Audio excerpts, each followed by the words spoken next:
بسم اللہ الرحمن الرحیم۔ ہجرت کا باب۔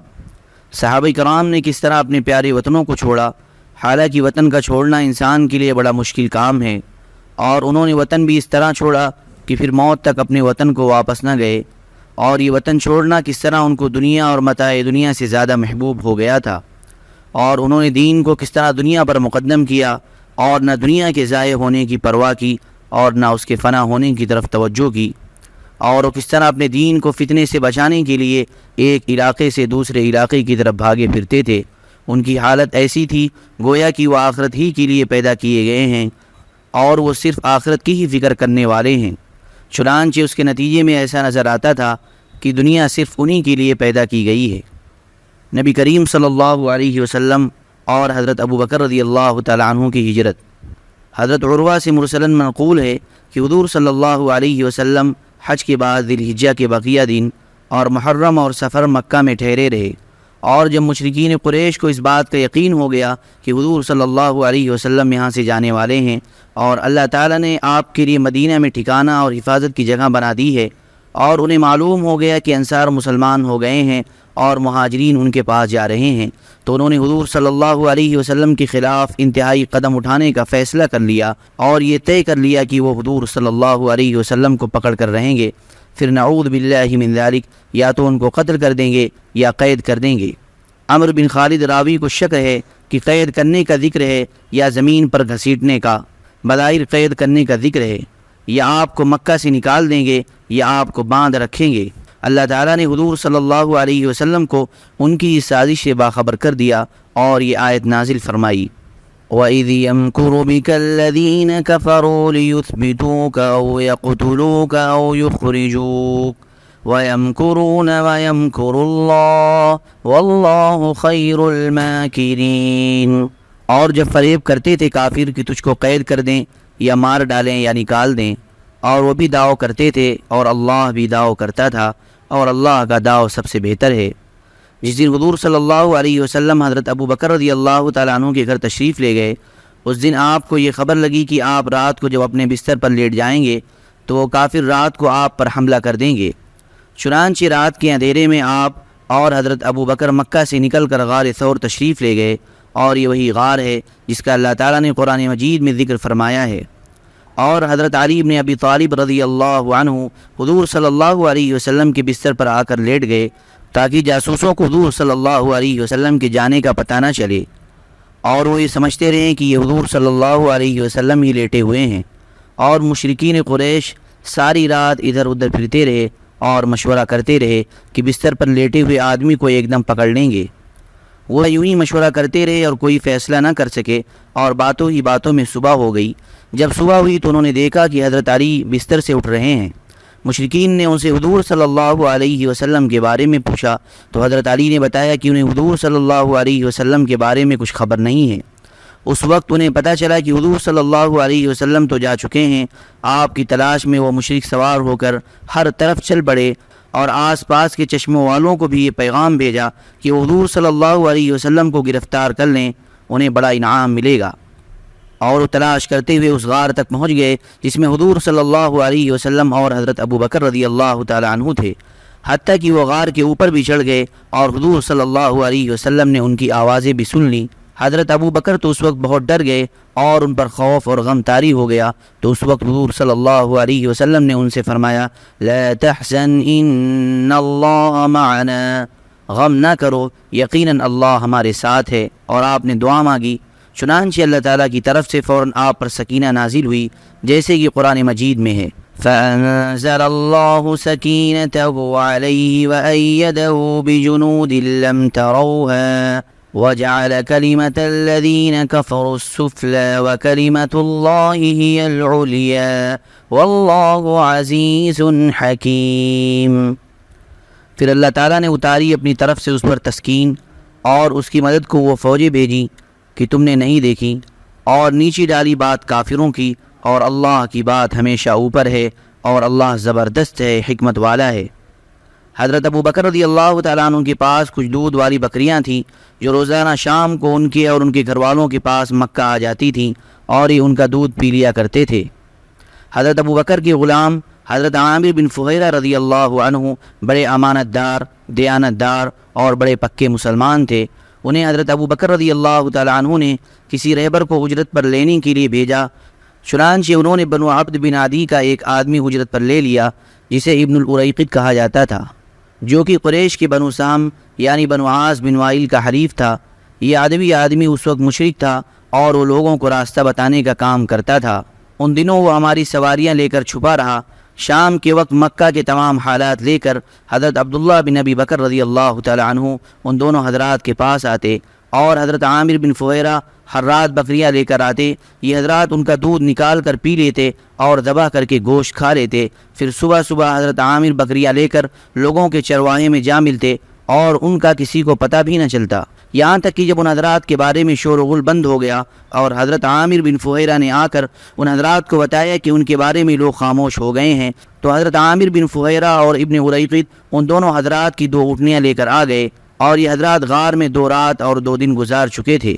پھر یہ حضرات وہاں سے چلے اور ان کے ساتھ حضرت عامر بن فہیرہ تھے، جو ان حضرات کی اونٹنیوں کو ہانکتے اور ان کی خدمت کرتے اور ان کی مختلف کاموں میں اعانت کرتے۔ حضرت ابو بکر ان کو اپنے پیچھے باری باری بٹھا لیتے۔ حضرت عامر بن فہیرہ اور بنو عدی کے قبیلہ کے راستہ بتانے والے کے علاوہ اور کوئی ان حضرات کے ساتھ نہ تھا۔ حضرت عائشہ رضی اللہ عنہا فرماتی ہیں کہ حضور صلی اللہ علیہ وسلم حضرت ابو بکر رضی اللہ تعالی عنہ کے گھر روزانہ صبح یا شام کسی ایک وقت ضرور تشریف لاتے۔ چنانچہ جس دن اللہ تعالیٰ نے اپنے رسول صلی اللہ علیہ وسلم کو ہجرت کرنے کی اور اپنی قوم کے درمیان میں سے مکہ چلے جانے کی اجازت دی، اس دن آپ عین دوپہر کے وقت ہمارے یہاں تشریف لائے۔ اس وقت آپ پہلے کبھی تشریف نہیں لایا کرتے تھے۔ جب آپ کو حضرت ابو بکر نے دیکھا تو انہوں نے کہا کہ ضرور کوئی نئی بات پیش آئی ہے جس کی وجہ سے حضور صلی اللہ علیہ وسلم اس وقت عادت کے خلاف تشریف لائے ہیں۔ جب حضور صلی اللہ علیہ وسلم اندر آ گئے تو آپ کو جگہ دینے کے لیے حضرت ابو بکر رضی اللہ عنہ اپنی چارپائی سے ذرا پرے ہٹ گئے اور حضور صلی اللہ علیہ وسلم بیٹھ گئے۔ حضرت ابو بکر کے پاس اس وقت میں اور میری بہن اسماء بنت ابی بکر کے علاوہ اور کوئی نہیں تھا۔ حضور صلی اللہ علیہ وسلم نے فرمایا، جو تمہارے پاس بیٹھے ہوئے ہیں انہیں باہر بھیج دو۔ انہوں نے عرض کیا، یا رسول اللہ، یہ دونوں تو میری بیٹیاں ہیں، میرے ماں باپ آپ پر قربان، ان کے یہاں رہنے میں کوئی حرج نہیں ہے۔ آپ نے فرمایا، اللہ تعالیٰ نے مجھے چلے جانے اور ہجرت کرنے کی اجازت دے دی ہے۔ حضرت ابو بکر نے کہا، یا رسول اللہ، میں اس سفر میں آپ کے ساتھ جانا چاہتا ہوں۔ آپ نے فرمایا، تم بھی ساتھ چلو۔ حضرت عائشہ رضی اللہ عنہ فرماتی کہ اللہ کی قسم مجھے معلوم نہیں تھا کہ انسان خوشی کی وجہ سے بھی رویا کرتا ہے۔ اس دن حضرت ابو بکر رضی اللہ عنہ کو روتے ہوئے دیکھ کر یہ پتہ چلا۔ پھر انہوں نے عرض کیا، یا نبی اللہ، یہ 2 سواریاں میں نے اس وقت کے لیے تیار کر رکھی تھیں۔ ان حضرات نے عبداللہ بن عریقط کو راستہ بتانے کے لیے اجرت پر لیا۔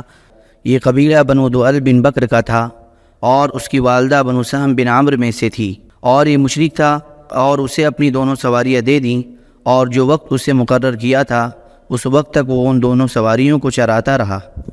علامہ بغوی نے ایک عمدہ اسناد کے ذریعے حضرت عائشہ رضی اللہ تعالی عنہا سے اسی حدیث کا کچھ حصہ نقل کیا ہے، اور اس میں یہ مضمون ہے کہ حضرت ابو بکر رضی اللہ تعالی عنہ نے عرض کیا، ساتھ رہنے کی درخواست ہے۔ حضور صلی اللہ علیہ وسلم نے فرمایا، منظور ہے۔ حضرت ابو بکر رضی اللہ تعالی عنہ نے کہا، میرے پاس 2 سواریاں ہیں جن کو 6 مہینے سے اس وقت کے لیے گھاس کھلا رہا ہوں، آپ ان میں سے ایک لے لیں۔ آپ نے فرمایا، میں ویسے نہیں لوں گا بلکہ اسے خریدوں گا۔ چنانچہ حضور صلی اللہ علیہ وسلم نے حضرت ابو بکر رضی اللہ تعالی عنہ سے وہ سواری خریدی۔ پھر وہ دونوں حضرات وہاں سے چلے اور غار میں جا کر ٹھہر گئے۔ آگے اور حدیث ذکر کی ہے۔ حضرت اسماء بنت ابی بکر رضی اللہ عنہا فرماتی ہیں کہ حضور صلی اللہ علیہ وسلم مکہ میں روزانہ ہمارے پاس 2 دفعہ تشریف لاتے تھے۔ ایک دن آپ عین دوپہر کے وقت تشریف لائے۔ میں نے کہا، اے ابا جان، یہ رسول اللہ صلی اللہ علیہ وسلم ہیں، میرے ماں باپ آپ پر قربان ہوں، اس وقت کسی خاص بات کی وجہ سے آئے ہیں۔ حضرت ابو بکر رضی اللہ تعالیٰ عنہ حضور صلی اللہ علیہ وسلم کے پاس گئے۔ حضور صلی اللہ علیہ وسلم نے فرمایا، کیا تمہیں معلوم ہو گیا ہے کہ اللہ تعالیٰ نے مجھے یہاں سے چلے جانے کی اجازت دے دی ہے؟ حضرت ابو بکر رضی اللہ تعالیٰ عنہ نے عرض کیا، یا رسول اللہ، میں آپ کے ساتھ جانا چاہتا ہوں۔ حضور صلی اللہ علیہ وسلم نے فرمایا، ٹھیک ہے، تم میرے ساتھ چلو۔ حضرت ابو بکر نے کہا کہ میرے پاس 2 سواریاں ہیں جنہیں میں اتنے عرصے سے آج کے انتظار میں گھاس کھلا رہا ہوں، ان میں سے ایک آپ لے لیں۔ حضور صلی اللہ علیہ وسلم نے فرمایا، میں قیمت دے کر لوں گا۔ حضرت ابو بکر نے عرض کیا میرے ماں باپ آپ پر قربان ہوں، اگر آپ اسی میں خوش ہیں تو قیمت دے کر لے لیں۔ حضرت اسماء رضی اللہ عنہا فرماتی ہے کہ ہم نے ان دونوں حضرات کے لیے سفر کا کھانا تیار کیا اور اپنے کمربند کو پھاڑ کر 2 ٹکڑے کیے اور ایک ٹکڑے سے زیادہ سفر کو باندھ دیا۔ پھر وہ دونوں حضرات چلے اور ثور پہاڑ کے غار میں جا ٹھہرے۔ جب وہ دونوں حضرات اس غار تک پہنچے تو حضرت ابو بکر رضی اللہ تعالیٰ عنہ حضور صلی اللہ علیہ وسلم سے پہلے اس غار کے اندر گئے اور ہر سوراخ میں انگلی ڈال کر دیکھا کہ کہیں اس میں کوئی موذی جانور تو نہیں ہے جو حضور صلی اللہ علیہ وسلم کو تکلیف پہنچائے۔ جب کفار کو یہ دونوں حضرات مکہ میں نہ ملے تو ان کی تلاش میں چل پڑے اور حضور صلی اللہ علیہ وسلم کو ڈھونڈ کر لانے والے کے لیے 100 اونٹنیوں کا انعام مقرر کیا اور مکہ کے پہاڑوں پر پھرتے پھرتے اس پہاڑ پر پہنچ گئے جہاں یہ دونوں حضرات تھے۔ ان میں سے ایک آدمی غار کی طرف منہ کیے ہوئے تھا۔ اس کے بارے میں حضرت ابو بکر رضی اللہ تعالیٰ عنہ نے کہا یا رسول اللہ، یہ آدمی تو ہمیں دیکھ رہا ہے۔ آپ نے فرمایا ہرگز نہیں، فرشتے ہمیں اپنے پروں سے چھپائے ہوئے ہیں۔ چنانچہ وہ آدمی بیٹھ کر غار کی طرف منہ کر کے پیشاب کرنے لگا تو حضور صلی اللہ علیہ وسلم نے فرمایا اگر یہ ہمیں دیکھ رہا ہوتا تو ایسے نہ کرتا۔ وہ دونوں حضرات وہاں 3 رات رہے۔ حضرت ابو بکر رضی اللہ تعالیٰ عنہ کے غلام حضرت عامر بن فہیرہ شام کے وقت حضرت ابو بکر رضی اللہ تعالیٰ عنہ کی بکریاں لے آتے اور آخر رات میں ان کے پاس سے بکریاں لے کر چلے جاتے اور چراگاہ میں جا کر چرواہوں کے ساتھ مل جاتے۔ شام کو چرواہوں کے ساتھ واپس آتے لیکن آہستہ آہستہ چلتے اور پیچھے رہ جاتے۔ جب رات کا اندھیرا ہو جاتا تو اپنی بکریاں لے کر ان دونوں حضرات کے پاس پہنچ جاتے۔ چرواہے یہ سمجھتے کہ وہ انہی کے ساتھ ہیں۔ حضرت عبداللہ بن ابی بکر رضی اللہ تعالیٰ عنہ دن کو مکہ میں رہ کر حالات معلوم کرتے رہتے اور جب رات کا اندھیرا ہوتا تو وہ ان دونوں حضرات کو جا کر سارے حالات بتا دیتے اور پھر آخر رات میں ان حضرات کے پاس سے چل پڑتے اور صبح کو مکہ پہنچ جاتے۔ 3 راتوں کے بعد یہ دونوں حضرات غار سے نکلے اور ساحل سمندر کا راستہ اختیار کیا۔ کبھی حضرت ابو بکر رضی اللہ تعالیٰ عنہ حضور صلی اللہ علیہ وسلم کے آگے چلنے لگتے، جب ان کو پیچھے سے کسی کے آنے کا خطرہ ہوتا تو آپ کے پیچھے چلنے لگتے۔ سارے سفر میں یوں ہی کبھی آگے کبھی پیچھے چلتے رہتے۔ چونکہ حضرت ابو بکر رضی اللہ تعالیٰ عنہ لوگوں میں مشہور تھے، اس وجہ سے راستے میں انہیں کوئی پہچاننے والا ملتا اور یہ پوچھتا کہ یہ تمہارے ساتھ کون ہے تو آپ کہتے یہ راستہ دکھانے والا ہے جو مجھے راستہ دکھا رہا ہے۔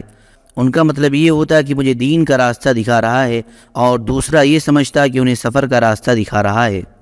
جب یہ حضرات قدید کی آبادی پر پہنچے جو ان کے راستے میں پڑتی تھی تو ایک آدمی نے بنو مدلج کے پاس آ کر بتایا کہ میں نے سمندر کی طرف جاتے ہوئے 2 سواروں کو دیکھا ہے اور میرا خیال یہ ہے کہ یہ قریش کے وہی 2 آدمی ہیں جنہیں تم ڈھونڈ رہے ہو۔ تو سراقہ بن مالک نے کہا یہ 2 سوار تو ان لوگوں میں سے ہیں جن کو ہم نے لوگوں کے کسی کام کے لیے بھیجا ہے۔ سراقہ سمجھ تو گئے کہ یہ حضور صلی اللہ علیہ وسلم اور حضرت ابو بکر ہیں، لیکن لوگوں سے چھپانے کے لیے یہ کہہ دیا۔ پھر سراقہ نے اپنی باندھی کو بلا کر اس کے کان میں یہ کہا کہ وہ ان کا گھوڑا آبادی سے باہر لے جائے۔ پھر وہ ان دونوں حضرات کی تلاش میں چل پڑے۔ سراقہ کہتے ہیں کہ میں ان دونوں کے قریب پہنچا اور پھر انہوں نے اپنا قصہ بیان کیا جیسے کہ آگے آئے گا۔ نبی کریم صلی اللہ علیہ وسلم اور حضرت ابو بکر رضی اللہ تعالیٰ عنہ کی ہجرت۔ حضرت ابن سیرین کہتے ہیں کہ حضرت عمر رضی اللہ عنہ کے زمانے میں چند لوگوں کا تذکرہ ہوا اور لوگوں نے ایسی باتیں کہیں جس سے یہ معلوم ہو رہا تھا کہ وہ لوگ حضرت عمر کو حضرت ابو بکر سے افضل سمجھتے ہیں۔ جب حضرت عمر کو یہ بات معلوم ہوئی تو آپ نے فرمایا اللہ کی قسم ابو بکر کی ایک رات عمر کے سارے خاندان کی زندگی سے بہتر ہے اور ابو بکر کا ایک دن عمر کے سارے خاندان کی زندگی سے بہتر ہے۔ جس رات حضور صلی اللہ علیہ وسلم گھر سے نکل کر غار تشریف لے گئے تھے اور آپ کے ساتھ حضرت ابو بکر بھی تھے، حضرت ابو بکر کچھ دیر حضور صلی اللہ علیہ وسلم کے آگے چلتے اور کچھ دیر پیچھے۔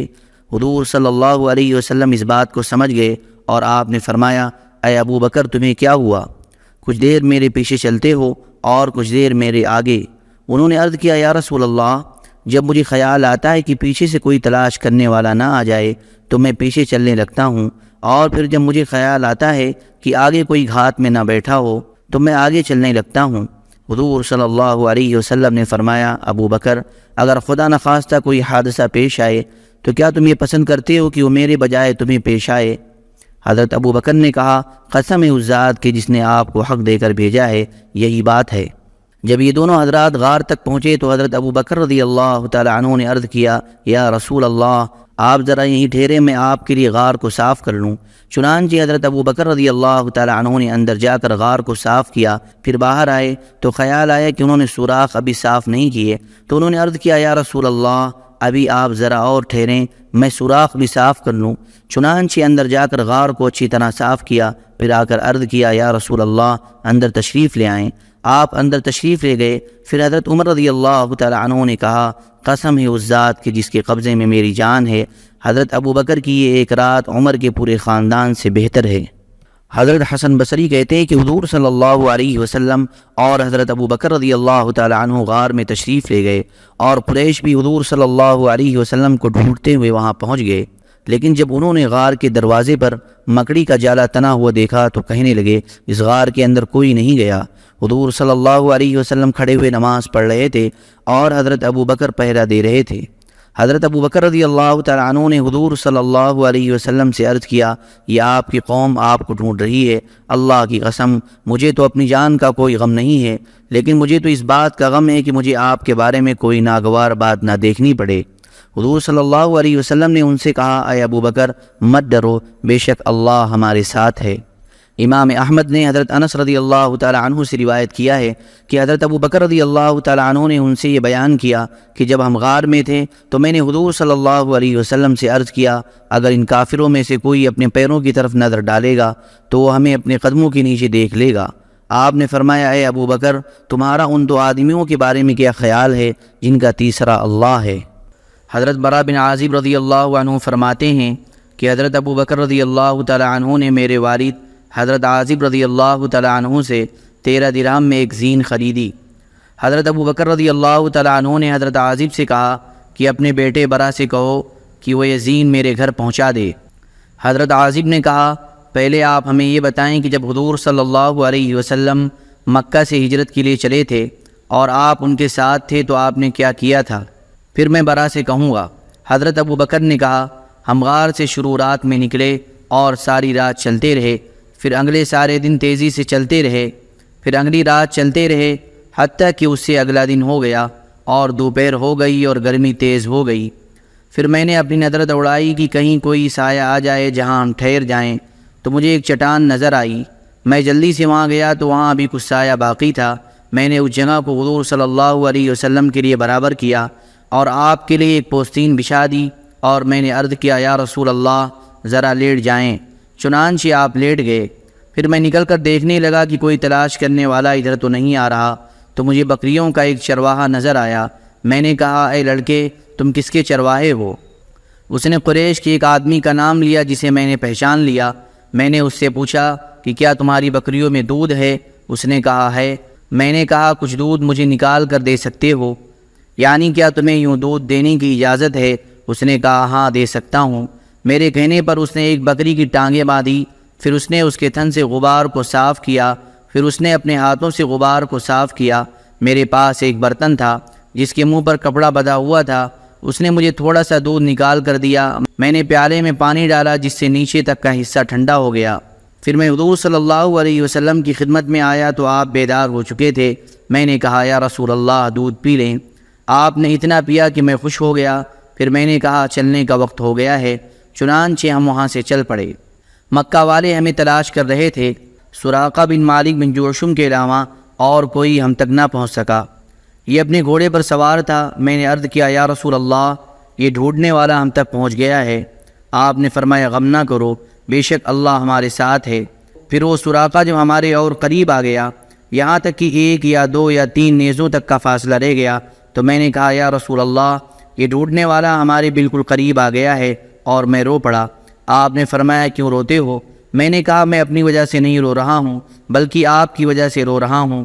آپ نے اس کے لیے یہ بد دعا کی، اے اللہ، آپ ہمیں اس سے جیسے چاہیں بچا لیں۔ تو ایک دم اس کے گھوڑے کے پاؤں پیٹ تک سخت زمین میں دھس گئے، اور وہ اپنے گھوڑے سے کودا اور کہا، اے محمد، مجھے یقین ہے کہ یہ آپ کا کام ہے، آپ اللہ سے دعا کریں کہ میں جس مصیبت میں گرفتار ہوں وہ مجھے اس سے نکال دے۔ اللہ کی قسم، مجھے پیچھے جتنے ڈھونڈنے والے ملیں گے میں ان سب کو آپ کے بارے میں مغالطہ میں ڈال دوں گا اور آپ کے پیچھے کسی کو نہیں آنے دوں گا۔ اور یہ میرا ترکش ہے، آپ اس میں سے ایک تیر لے لیں، فلانی جگہ آپ میرے اونٹوں اور بکریوں کے پاس سے گزریں گے، آپ یہ تیر دکھا کر جتنی بکریوں کی آپ کو ضرورت ہو لے لیں۔ آپ نے فرمایا مجھے ان کی ضرورت نہیں ہے۔ پھر آپ نے اس کے لیے دعا فرمائی، وہ اس مصیبت سے خلاصی پا کر اپنے ساتھیوں کے پاس واپس چلا گیا۔ پھر حضور صلی اللہ علیہ وسلم وہاں سے چل دیے اور میں آپ کے ساتھ تھا، یہاں تک کہ ہم مدینہ پہنچ گئے۔ لوگوں نے آپ کا استقبال کیا، لوگ راستے کے دونوں طرف چھتوں پر چڑھ گئے اور راستے میں خادم اور بچے دوڑے پھر رہے تھے اور کہہ رہے تھے اللہ اکبر، رسول اللہ صلی اللہ علیہ وسلم آ گئے، محمد صلی اللہ علیہ وسلم آ گئے۔ مدینے کے لوگ آپس میں جھگڑنے لگے کہ حضور صلی اللہ علیہ وسلم کس کے مہمان بنے، تو حضور نے فرمایا آج رات تو میں عبد المطلب کے ماموں بنو نجار کے ہاں ٹھہروں گا، اس طرح میں ان کا اکرام کرنا چاہتا ہوں۔ چنانچہ آپ وہاں ٹھہرے۔ جب صبح ہوئی تو آپ کو اللہ کی طرف سے جہاں ٹھہرنے کا حکم ملا وہاں تشریف لے گئے۔ حضرت عروہ بن زبیر رضی اللہ عنہ فرماتے ہیں کہ حضرت زبیر رضی اللہ تعالی عنہ مسلمانوں کے ایک تجارتی قافلے کے ساتھ ملک شام سے واپس آ رہے تھے کہ راستہ میں ان سے حضور صلی اللہ علیہ وسلم کی ملاقات ہوئی۔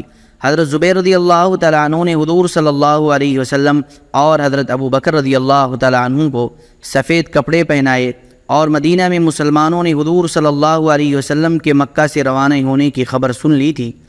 مدینہ کے مسلمان روزانہ صبح کو حرہ تک آپ کے استقبال کے لیے آتے اور آپ کا انتظار کرتے، اور جب دوپہر کو گرمی تیز ہو جاتی تو مدینہ واپس چلے جاتے۔ ایک دن بہت انتظار کر کے مسلمان واپس ہوئے۔ جب یہ لوگ اپنے گھروں کو پہنچے تو ایک یہودی ایک قلعہ پر کسی چیز کو دیکھنے کے لیے چڑھا۔ اس کی نظر حضور صلی اللہ علیہ وسلم اور آپ کے ساتھیوں پر پڑی جو کہ سفید کپڑے پہنے ہوئے تھے، اور ان حضرات کے آنے کی وجہ سے سراب ہٹتا جا رہا تھا۔ گرمی کی وجہ سے ریگستان میں جو ریت پانی کی طرح نظر آتی ہے اسے سراب کہتے ہیں۔ اس یہودی سے نہ رہا گیا، اس نے بلند آواز سے کہا اے عرب والو، یہ تمہارے حضرت ہیں جن کا تم انتظار کر رہے تھے۔ تو مسلمان ہتھیاروں کی طرف لپکے۔ اس زمانے میں استقبال کے لیے ہتھیار بھی لگائے جاتے تھے، اور ہتھیار لگا کر مسلمانوں نے حرہ مقام پر جا کر حضور صلی اللہ علیہ وسلم کا استقبال کیا۔ آپ ان سب کو لے کر حرہ کی داہنی جانب مڑ گئے اور بنو عمرو بن عوف کے ہاں جا کر ٹھہرے۔ وہ پیر کا دن اور ربیع الاول کا مہینہ تھا۔ حضرت ابو بکر رضی اللہ تعالیٰ عنہ تو لوگوں کے استقبال میں کھڑے ہو گئے، حضور صلی اللہ علیہ وسلم خاموش بیٹھے ہوئے تھے۔ تو انصار میں سے جن لوگوں نے حضور صلی اللہ علیہ وسلم کو اب تک نہیں دیکھا تھا وہ آ کر حضرت ابو بکر رضی اللہ تعالیٰ عنہ کو سلام کرنے لگے، یہاں تک کہ جب حضور صلی اللہ علیہ وسلم پر دھوپ آئی تو حضرت ابو بکر رضی اللہ تعالیٰ عنہ آ کر اپنی چادر سے آپ پر سایہ کرنے لگے۔ تب لوگوں کو حضور صلی اللہ علیہ وسلم کا پتہ چلا۔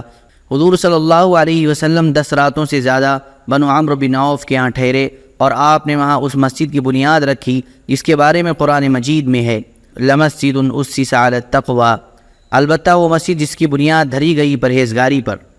اور اس میں حضور صلی اللہ علیہ وسلم نے نماز پڑھی، پھر آپ اپنی سواری پر سوار ہو کر چل پڑے، اور لوگ بھی آپ کے ساتھ چل رہے تھے، یہاں تک کہ آپ کی اونٹنی مدینہ میں اس جگہ جا کر بیٹھ گئی جہاں مسجد نبوی ہے۔ اور ان دنوں وہاں مسلمان مرد نماز پڑھا کرتے تھے، اور وہ جگہ 2 یتیم لڑکوں حضرت سہیل اور حضرت سہل کی تھی جہاں کھجوریں سکھایا کرتے تھے۔ یہ دونوں حضرات اسعد بن زرارہ رضی اللہ عنہ کی پرورش میں تھے۔ جب آپ کی اونٹنی بیٹھ گئی تو آپ نے فرمایا کہ انشاءاللہ یہی ہمارے ٹھہرنے کی جگہ ہے۔ پھر آپ نے ان دونوں بچوں کو بلایا اور مسجد بنانے کے لیے ان سے اس جگہ کا سودا کرنا چاہا، تو ان بچوں نے کہا یا رسول اللہ، نہیں، ہم بیچنا نہیں چاہتے، بلکہ ہم یہ زمین آپ کو ہدیہ کر دیتے ہیں۔ آپ نے ان بچوں سے یہ زمین بطور ہدیہ لینے سے انکار کر دیا اور ان سے وہ جگہ خریدی، کیونکہ نابالغ ہونے کی وجہ سے وہ اپنی زمین کو ہدیہ نہیں کر سکتے تھے۔ پھر اس جگہ مسجد بنائی۔ حضور صلی اللہ علیہ وسلم بھی صحابہ کے ساتھ مسجد کی تعمیر کے لیے کچی اینٹیں اٹھانے لگے، اور آپ اینٹیں اٹھاتے ہوئے شعر پڑھ رہے تھے هذا الحمال لا حمال خیبر هذا ابر ربنا واطہر۔ یہ اٹھائی جانے والی اینٹیں خیبر میں اٹھائی جانے والی کھجور اور کشمش کی طرح نہیں ہیں، اے ہمارے رب، بلکہ یہ تو ان سے زیادہ بھلی اور زیادہ پاک ہیں۔ اور یہ شعر بھی پڑھ رہے تھے اللہم ان الاجر اجر الاخرہ فرحم الانصار والمہاجرہ، اے اللہ، اصل اجر و ثواب تو آخرت کا اجر و ثواب ہے، تو انصار اور مہاجرین پر رحم فرما۔ پھر آپ نے ایک مسلمان کا شعر پڑھا، لیکن اس مسلمان کا نام مجھے نہیں بتایا گیا۔ ابن شہاب کہتے ہیں ہمیں حدیثوں میں یہ کہیں نہیں ملا کہ حضور صلی اللہ علیہ وسلم نے ان اشعار کے علاوہ کسی اور کا شعر پڑھا ہو۔ حضرت انس بن مالک رضی اللہ عنہ فرماتے ہیں کہ میں بھی بچوں کے ساتھ دوڑا پھر رہا تھا۔ سب لوگ کہہ رہے تھے کہ محمد صلی اللہ علیہ وسلم آ گئے۔ میں دوڑتا تو پھر رہا تھا لیکن مجھے کچھ نظر نہیں آ رہا تھا، یہاں تک کہ حضور صلی اللہ علیہ وسلم اور آپ کے ساتھی حضرت ابو بکر رضی اللہ تعالیٰ عنہ دونوں تشریف لائے اور مدینہ کی ایک غیر آباد جگہ آ کر بیٹھ گئے۔ پھر انہوں نے ایک دیہاتی آدمی کو بھیجا جو انصار کو ان دونوں حضرات کے آنے کی خبر کر دے۔ چنانچہ تقریباً 500 انصار ان حضرات کے استقبال کے لیے نکلے اور ان دونوں حضرات کی خدمت میں پہنچ کر ان حضرات نے عرض کیا، آپ دونوں حضرات تشریف لے چلیں، آپ دونوں حضرات امن میں ہیں اور آپ دونوں حضرات کی بات مانی جائے گی۔ آپ اور آپ کے ساتھی حضرت ابو بکر ان استقبال کرنے والوں کے درمیان چل رہے تھے۔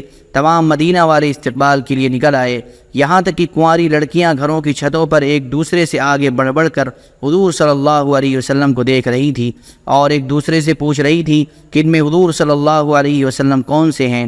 اس جیسا منظر ہم نے کبھی نہیں دیکھا۔ حضرت انس رضی اللہ عنہ فرماتے ہیں کہ میں نے حضور صلی اللہ علیہ وسلم کو اس دن بھی دیکھا تھا جس دن آپ مدینہ تشریف لائے تھے، اور اس دن بھی دیکھا تھا جس دن آپ کا انتقال ہوا تھا۔ ان دو دنوں جیسا کوئی دن میں نے نہیں دیکھا۔ حضرت ابن عائشہ فرماتے ہیں کہ حضور صلی اللہ علیہ وسلم مدینہ تشریف لائے تو عورتیں اور بچی اشعار خوشی میں پڑھ رہے تھے، طلع البدر علینا من ثنیات الوداع وجب الشکر علینا ما دعا للہ داع۔ ودا کی گھاٹیوں سے چودھویں کا چاند ہم پر نکلا، جب تک کوئی بھی اللہ کی دعوت دیتا رہے گا ہم پر شکر واجب رہے گا۔ حضرت عمر بن خطاب اور صحابہ کرام رضی اللہ تعالیٰ عنہم کی ہجرت۔ حضرت برا بن عازب رضی اللہ عنہ فرماتے ہیں حضور صلی اللہ علیہ وسلم کے صحابہ میں سب سے پہلے ہمارے پاس مدینہ میں حضرت مصعب بن عمیر اور ابن ام مکتوم رضی اللہ عنہما آئے۔ یہ دونوں ہمیں قرآن پڑھانے لگے۔ پھر حضرت عمار، حضرت بلال اور حضرت سعد رضی اللہ عنہم آئے۔ پھر حضرت عمر بن خطاب رضی اللہ تعالیٰ عنہ بھی صحابہ کے ساتھ آئے۔ پھر حضور صلی اللہ علیہ وسلم تشریف لائے اور میں نے مدینہ والوں کو حضور صلی اللہ علیہ وسلم کی تشریف آوری پر جتنا خوش ہوتے ہوئے دیکھا اتنا کسی چیز پر خوش ہوتے ہوئے نہیں دیکھا۔ میں آپ کی تشریف آوری سے پہلے مفصل صورتوں میں سے سبح اسم ربک الاعلی پڑھ چکا تھا۔ حضرت برا رضی اللہ عنہ فرماتے ہیں مہاجرین میں سے سب سے پہلے ہمارے پاس بنو عبد الدار قبیلہ کے حضرت مصعب بن عمیر رضی اللہ تعالیٰ عنہ آئے۔ پھر بنو فیر کے نابینا ابن ام مکتوم رضی اللہ عنہ آئے۔ پھر حضرت عمر بن خطاب رضی اللہ تعالیٰ عنہ بھی سواروں کے ساتھ آئے۔ ہم نے ان سے پوچھا کہ رسول اللہ صلی اللہ علیہ وسلم کا کیا ہوا؟ حضرت عمر نے کہا وہ میرے پیچھے تشریف لا رہے ہیں۔ پھر حضور صلی اللہ علیہ وسلم تشریف لائے اور حضرت ابو بکر رضی اللہ تعالیٰ عنہ ان کے ساتھ تھے۔ حضرت برا فرماتے ہیں کہ میں حضور صلی اللہ علیہ وسلم کے تشریف لانے سے پہلے مفصل کی کئی صورتیں پڑھ چکا تھا۔ حضرت عمر رضی اللہ عنہ فرماتے ہیں کہ جب میں نے حضرت عیاش بن ابی ربیعہ اور حضرت ہشام بن عاص نے مدینہ ہجرت کرنے کا ارادہ کیا تو ہم نے سریب مقام سے اوپر کی جانب بنو غفار کے حوض کے کنارے وادی تناظم میں جمع ہونا طے کیا، اور ہم نے کہا کہ ہم میں سے جو بھی صبح کو وہاں پہنچا ہوا نہ ہوگا تو ہم سمجھ لیں گے کہ اسے روک لیا گیا ہے، لہذا اس کے باقی دونوں ساتھی چلے جائیں اور اس کا انتظار نہ کریں۔ چنانچہ میں اور حضرت عیاش تو صبح تنادی پہنچ گئے اور حضرت ہشام کو ہمارے پاس آنے سے روک لیا گیا، اور کافروں کی طرف سے ان کو آزمائش میں ڈالا گیا اور وہ آزمائش میں پڑ گئے، یعنی اسلام سے پھر گئے۔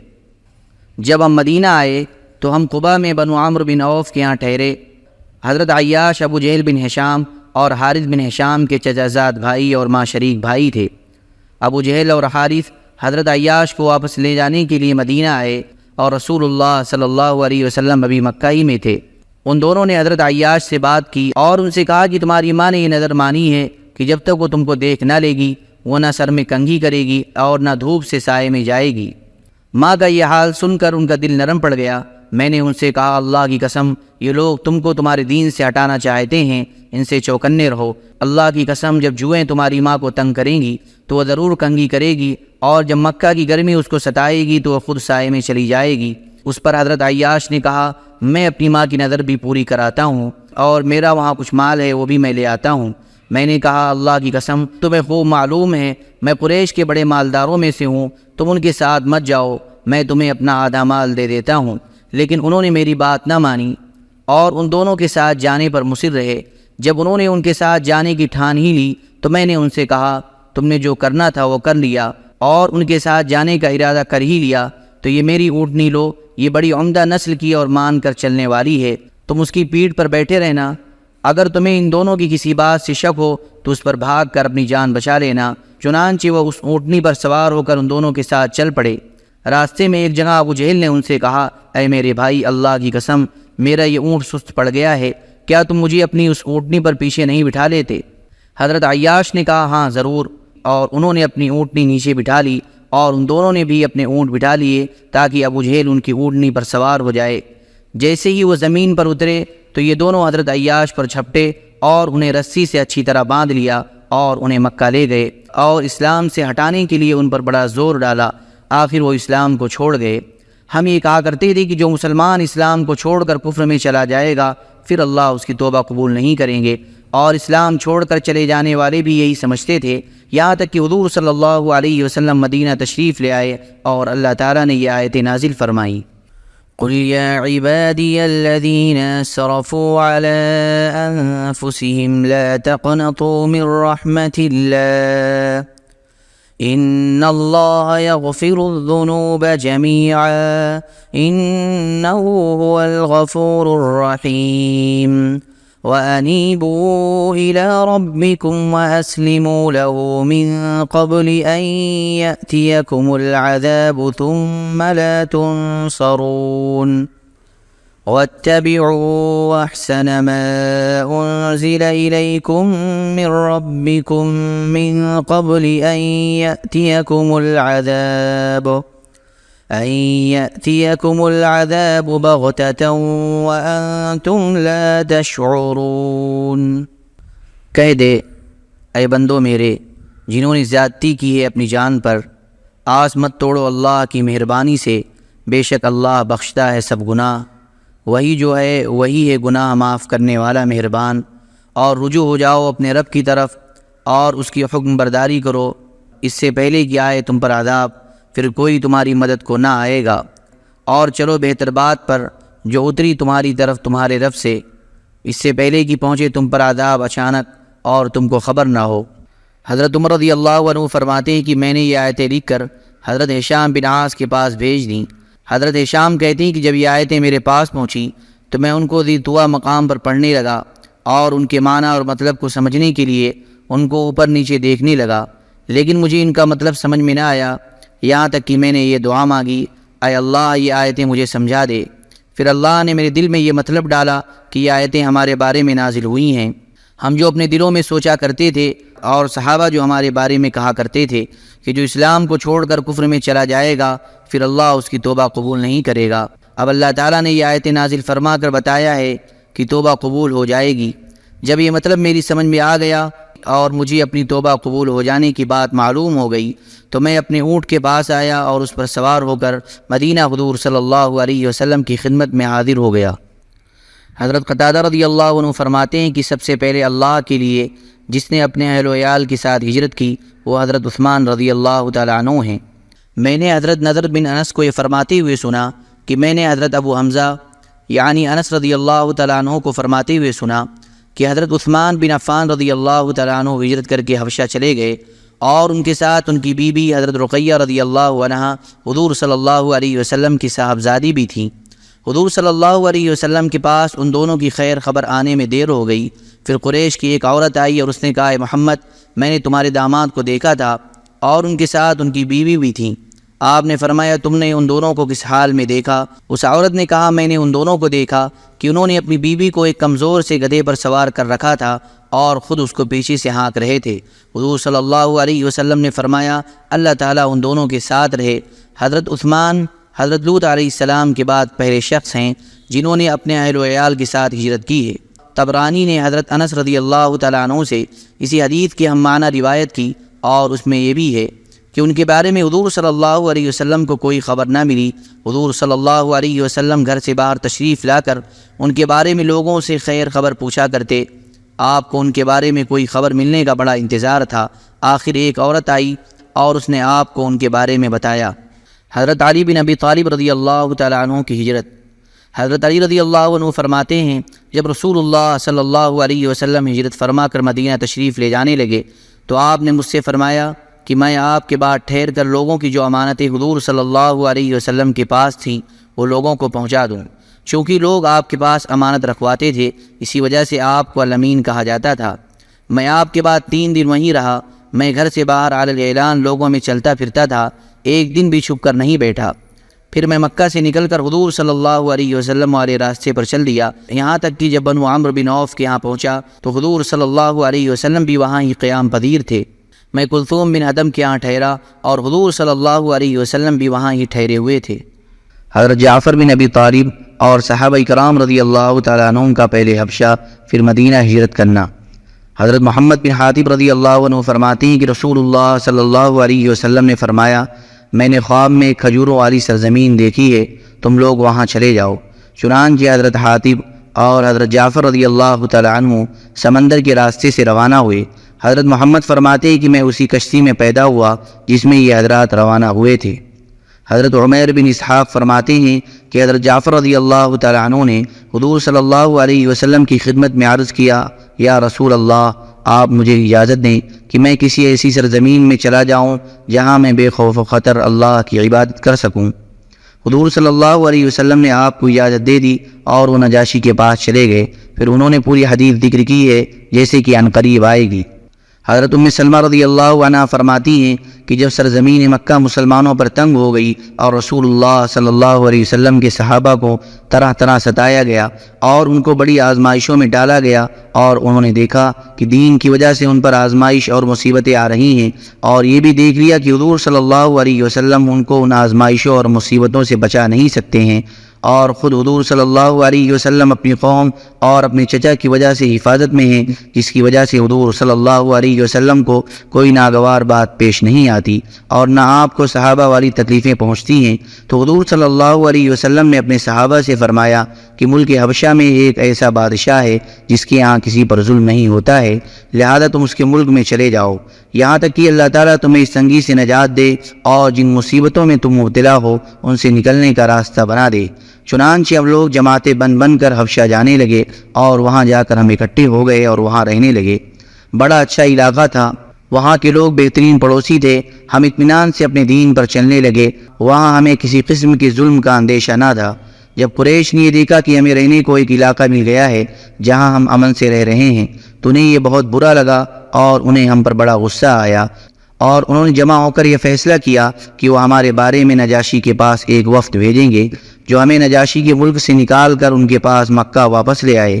چنانچہ انہوں نے عمرو بن عاص اور عبداللہ بن ابی ربیعہ کو بطور وفد بھیجنا طے کیا، اور نجاشی اور اس کے جنرلوں کے لیے بہت سے تحفے جمع کیے، اور ان میں سے ہر ایک کے لیے الگ الگ تحفہ تیار کیا، اور ان دونوں سے کہا کہ صحابہ کے بارے میں بات کرنے سے پہلے ہر جنرل کو اس کا تحفہ دے دینا، پھر نجاشی کو اس کے تحفے دینا، اور کوشش کرنا کہ صحابہ سے نجاشی کی بات ہونے نہ پائے اور پہلے ہی وہ ان کو تمہارے حوالے کر دیں۔ چنانچہ وہ دونوں حبشہ نجاشی کے یہاں گئے اور ہر جنرل کو اس کا تحفہ پیش کیا۔ پھر انہوں نے ہر جنرل سے یہ بات کی کہ ہم اپنے چند بیوقوفوں کی وجہ سے اس بادشاہ کے پاس آئے ہیں، یہ بیوقوف اپنی قوم کا دین چھوڑ چکے ہیں اور تمہارے دین میں داخل نہیں ہوئے ہیں، تو ان کی قوم نے ہمیں اس لیے بھیجا ہے تاکہ بادشاہ ان لوگوں کو ان کی قوم کے پاس واپس بھجوا دے۔ جب ہم بادشاہ سے بات کریں تو تم سب اسے ایسا کرنے کا یعنی واپس بھیجنے کا مشورہ دینا۔ سب نے کہا ہم ایسا ہی کریں گے۔ پھر انہوں نے جا کر نجاشی کو تحفے پیش کیے، اور مکہ والے اسے جو تحفے بھیجتے تھے ان میں اسے سب سے زیادہ پسند رنگی ہوئی کھال تھی۔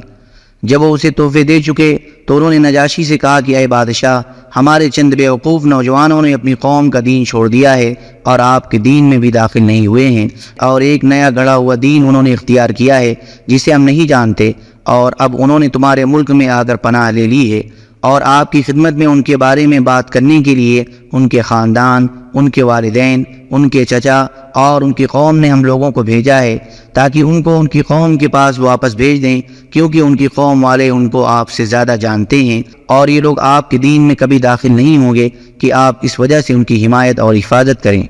یہ سن کر نجاشی کو غصہ آ گیا اور اس نے کہا اللہ کی قسم نہیں، ایسے نہیں ہو سکتا، اور جب تک میں ان کو بلا کر ان سے بات نہ کر لوں اور ان کے معاملے میں غور نہ کر لوں اس وقت تک میں انہیں واپس نہیں کر سکتا، کیونکہ انہوں نے میرے ملک میں آ کر پناہ لی ہے اور کسی اور کا پڑوس اختیار کرنے کے بجائے انہوں نے میرا پڑوس اختیار کیا ہے، اگر وہ ایسے ہی نکلے جیسے ان کی قوم والے کہہ رہے ہیں تو میں انہیں ان کی قوم کے پاس واپس بھیج دوں گا، اور اگر وہ ایسے نہ ہوئے تو میں ان کی ہر طرح حفاظت کروں گا اور ان کی قوم کے درمیان نہیں پڑوں گا اور ان کو واپس بھیج کر ان کی قوم کی آنکھیں ٹھنڈی نہیں کروں گا۔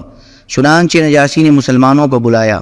جب مسلمان اس کے پاس آئے تو انہوں نے اسے سلام کیا اور سجدہ نہ کیا، تو اس نے کہا، اے جماعت مہاجرین، تم لوگ مجھے یہ بتاؤ کہ جس طرح تمہاری قوم کے آدمیوں نے آ کر سجدہ کر کے مجھے سلام کیا، کیا تم لوگوں نے اس طرح مجھے سلام نہیں کیا؟ اور یہ بھی بتاؤ کہ تم حضرت عیسیٰ علیہ السلام کے بارے میں کیا کہتے ہو اور تمہارا دین کیا ہے؟ کیا تم عیسائی ہو؟ مسلمانوں نے کہا نہیں۔ نجاشی نے کہا، کیا تم یہودی ہو؟ انہوں نے کہا نہیں۔ اس نے کہا، کیا تم اپنی قوم کے دین پر ہو؟ انہوں نے کہا نہیں۔ اس نے کہا، پھر تمہارا دین کیا ہے؟ انہوں نے کہا اسلام۔ اس نے کہا، اسلام کیا ہے؟ انہوں نے کہا، ہم اللہ کی عبادت کرتے ہیں، اس کے ساتھ کسی چیز کو شریک نہیں ٹھہراتے۔ اس نے کہا، یہ دین تمہارے پاس کون لایا ہے؟ انہوں نے کہا، یہ دین ہمارے پاس ہم میں کا ہی ایک آدمی لے کر آیا ہے جسے ہم اچھی طرح جانتے ہیں، اس کے حسب نسب سے ہم خوب واقف ہیں۔ انہیں اللہ نے ہماری طرف ایسے ہی بھیجا ہے جیسے اللہ نے اور رسولوں کو ہم سے پہلوں کی طرف بھیجا ہے۔ انہوں نے ہمیں نیکی اور صدقہ کرنے کا، وعدہ پورا کرنے کا، امانت ادا کرنے کا، بتوں کی عبادت سے انہوں نے ہمیں روکا اور اللہ وحدہ لا شریک لہ کی عبادت کا ہمیں حکم دیا۔ ہم نے انہیں سچا مان لیا اور اللہ کے کلام کو پہچان لیا۔ ہمیں یقین ہے کہ وہ جو کچھ لائے ہیں وہ سب اللہ کے پاس سے آیا ہے۔ ہمارے ان کاموں کی وجہ سے ہماری قوم ہماری دشمن بن گئی اور اس سچے نبی کی بھی دشمن بن گئی، اور انہوں نے ان کو جھٹلایا اور ان کو قتل کرنا چاہا اور ہم سے بتوں کی عبادت کروانا چاہتے ہیں۔ ہم اپنے دین اور اپنی جان کو لے کر اپنی قوم سے بھاگ کر آپ کے پاس آئے ہیں۔ نجاشی نے کہا، اللہ کی قسم، یہ بھی اسی نور سے نکلا ہے جس سے موسیٰ علیہ السلام کا دین نکلا تھا۔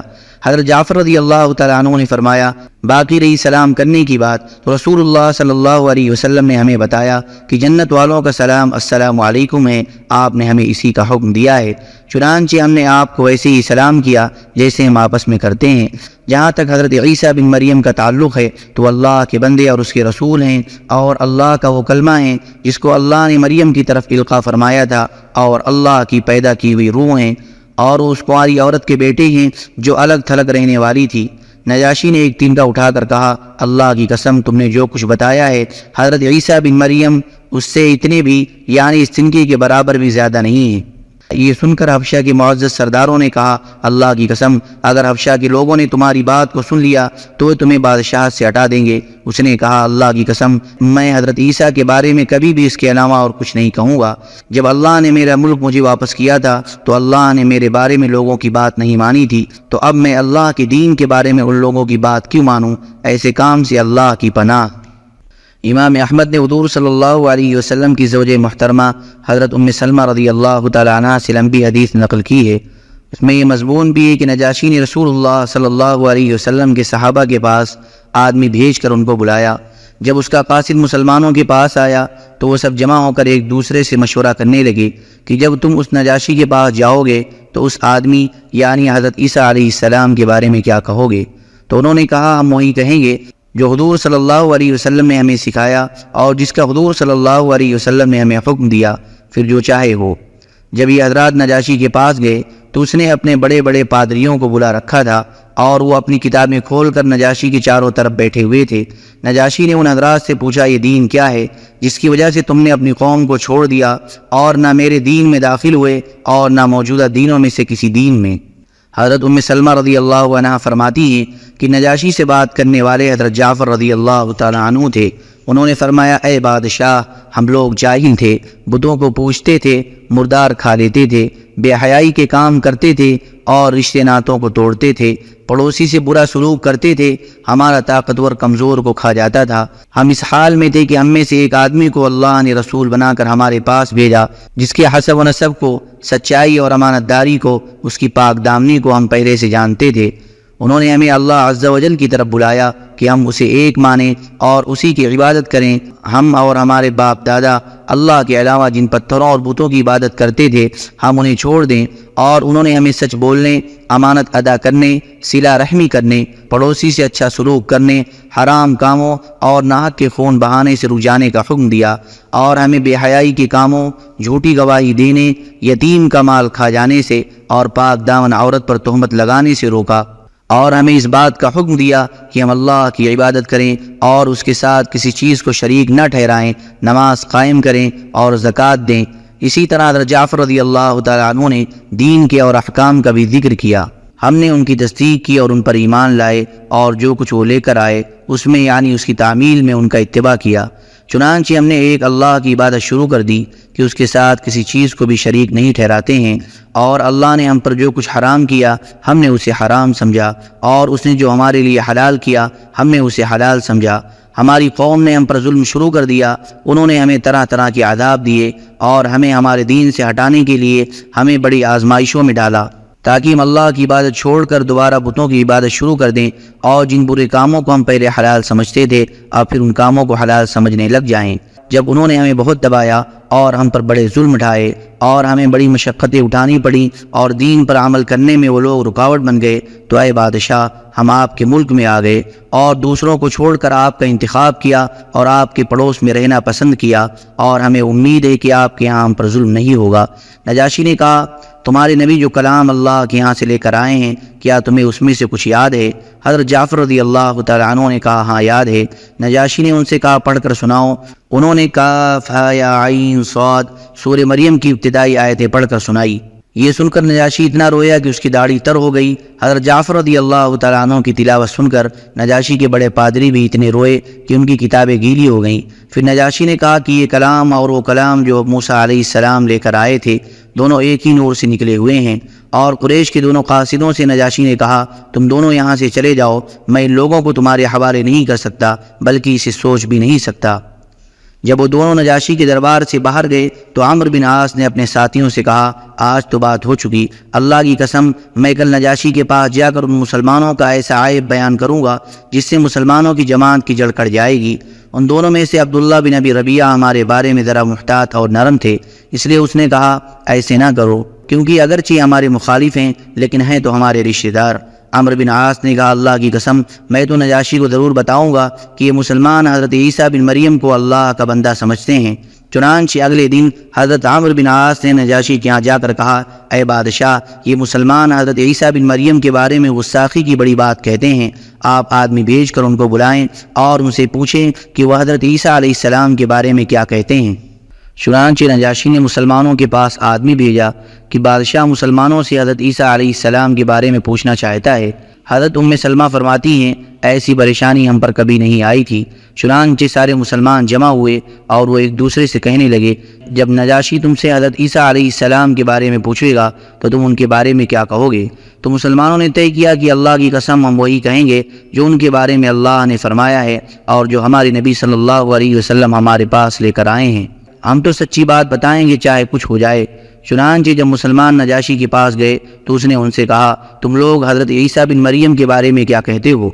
حضرت جعفر بن ابی طالب رضی اللہ تعالیٰ عنہ نے نجاشی کو یہ جواب دیا کہ ہم ان کے بارے میں وہی کہتے ہیں جو ہمارے نبی صلی اللہ علیہ وسلم ہمارے پاس لے کر آئے، وہ اللہ کے بندے اور اس کے رسول اور اس کی پیدا کردہ روح ہیں، اور وہ اللہ کا وہ کلمہ ہے جس کا اللہ تعالیٰ نے کنواری اور مردوں سے الگ تھلگ رہنے والی مریم کی طرف القاء فرمایا تھا۔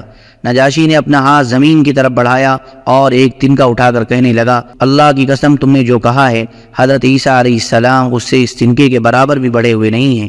یہ سن کر نجاشی کے ارد گرد بیٹھے ہوئے اس کے کمانڈر غصے میں بڑبڑانے لگے۔ نجاشی نے کہا، چاہے تم کتنا بڑبڑاؤ اللہ کی قسم بات تو یہی ہے۔ اور پھر مسلمانوں سے کہا، تم جاؤ، تمہیں ہمارے ملک میں ہر طرح کا امن ہے، جو تمہیں گالی دے گا اسے تاوان دینا پڑے گا۔ مجھے یہ بات ہرگز پسند نہیں ہے کہ میں تم میں سے ایک آدمی کو ذرا سی بھی تکلیف پہنچاؤں اور مجھے سونے کا ایک پہاڑ مل جائے۔ اور اپنے آدمیوں سے کہا، ان دونوں کے تحفے انہیں واپس کر دو، مجھے ان کی کوئی ضرورت نہیں ہے۔ اللہ کی قسم جب اللہ نے میرا ملک مجھے واپس کیا تھا تو اس نے مجھ سے کوئی رشوت نہیں لی تھی، تو اب میں اللہ کے معاملے میں کیسے رشوت لے لوں؟ اور اللہ نے میرے بارے میں لوگوں کی بات نہیں مانی تھی، تو اب میں اللہ کے بارے میں لوگوں کی بات کیوں مانوں؟ چنانچہ قریش کے دونوں قاصد اپنے تحفے لے کر ذلیل و خوار ہو کر اس کے دربار سے باہر آئے اور ہم لوگ اس کے یہاں اطمینان سے رہنے لگے۔ علاقہ بہترین تھا اور وہاں کے لوگ اچھے پڑوسی تھے۔ نجاشی کے حالات ٹھیک چل رہے تھے کہ اچانک ایک دشمن نے اس سے ملک چھیننے کے لیے اس پر چڑھائی کر دی۔ اللہ کی قسم، اس وقت جتنا ہمیں غم ہوا اس سے زیادہ غم ہمیں کبھی نہیں ہوا، اور وہ اس ڈر کی وجہ سے کہ یہ دشمن کہیں نجاشی پر غالب نہ آ جائے، تو پھر ایسا آدمی بادشاہ بن جائے گا جو ہمارے حقوق کو بالکل نہ پہچانتا ہوگا۔ نجاشی تو ہمارے حقوق کو خوب جانتا ہے۔ چنانچہ نجاشی دشمن کے مقابلے کے لیے چل پڑا۔ اس کے اور دشمن کے درمیان دریائے نیل پڑتا تھا۔ نجاشی نے اپنا لشکر لے کر دریائے نیل پار کیا اور وہاں محاذ جنگ قائم ہوا۔ حضور صلی اللہ علیہ وسلم کے صحابہ نے آپس میں کہا، کون آدمی ایسا ہے جو اس لڑائی کا حال اپنی آنکھوں سے جا کر دیکھے اور پھر ہمیں آ کر ساری خبر بتا دے؟ حضرت زبیر بن عوام رضی اللہ تعالیٰ عنہ نے فرمایا، میں تیار ہوں۔ لوگوں نے کہا، ہاں تم ٹھیک ہو، اور وہ صحابہ میں سب سے کم عمر تھے۔ چنانچہ مسلمانوں نے دریائے نیل پار کرنے کے لیے ایک مشک میں ہوا بھر کر ان کو دی۔ انہوں نے اپنے سینے سے وہ مشک باندھ لی اور اس پر تیرتے ہوئے دریائے نیل کے اس کنارے پر پہنچ گئے جہاں جنگ ہو رہی تھی۔ پھر کچھ دیر وہ چلے اور پھر وہ لشکر کے پاس پہنچ گئے، اور ہم لوگوں نے نجاشی کے لیے اللہ سے دعا کی کہ اللہ اسے دشمن پر غالب فرمائے اور پورے ملک میں اس کی حکومت کو مضبوط کرے۔ ہم لوگ دعا مانگتے رہے اور جنگ کا نتیجہ معلوم کرنے کے منتظر تھے کہ اچانک حضرت زبیر سامنے سے دوڑتے ہوئے نظر آئے، جو کہ کپڑا ہلا کر یہ کہہ رہے تھے کہ تمہیں خوشخبری ہو، نجاشی کامیاب ہو گیا اور اللہ نے اس کے دشمن کو ہلاک کر دیا اور اس کی حکومت کو اس کے ملک میں مضبوط کر دیا۔ حضرت ام سلمہ رضی اللہ عنہا فرماتی ہیں کہ مجھے یاد نہیں کہ ہمیں کبھی اتنی خوشی ہوئی ہو جتنی ہمیں اس خبر سے ہوئی۔ نجاشی بھی واپس آ گیا، اللہ نے اس کا دشمن ہلاک کر دیا تھا اور اس کی حکومت کو ملک میں مضبوط کر دیا، اور حبشہ کی سلطنت اس کے حق میں مستحکم ہو گئی تھی۔ چنانچہ ہم اس کے پاس بڑے آرام و اطمینان سے رہے۔ پھر ہم لوگ مکہ حضور صلی اللہ علیہ وسلم کی خدمت میں واپس آ گئے۔ حضرت عبداللہ بن مسعود رضی اللہ عنہ فرماتے ہیں کہ رسول اللہ صلی اللہ علیہ وسلم نے ہمیں نجاشی کے یہاں بھیجا۔ ہم تقریباً 80 مرد تھے، جن میں حضرت عبداللہ بن مسعود، حضرت جعفر، حضرت عبداللہ بن عرفطہ، حضرت عثمان بن مدعون اور حضرت ابو موسیٰ رضی اللہ عنہ بھی تھے۔ یہ حضرات نجاشی کے یہاں پہنچ گئے۔ قریش نے عمرو بن عاص اور عمارہ بن ولید کو تحفے دے کر بھیجا۔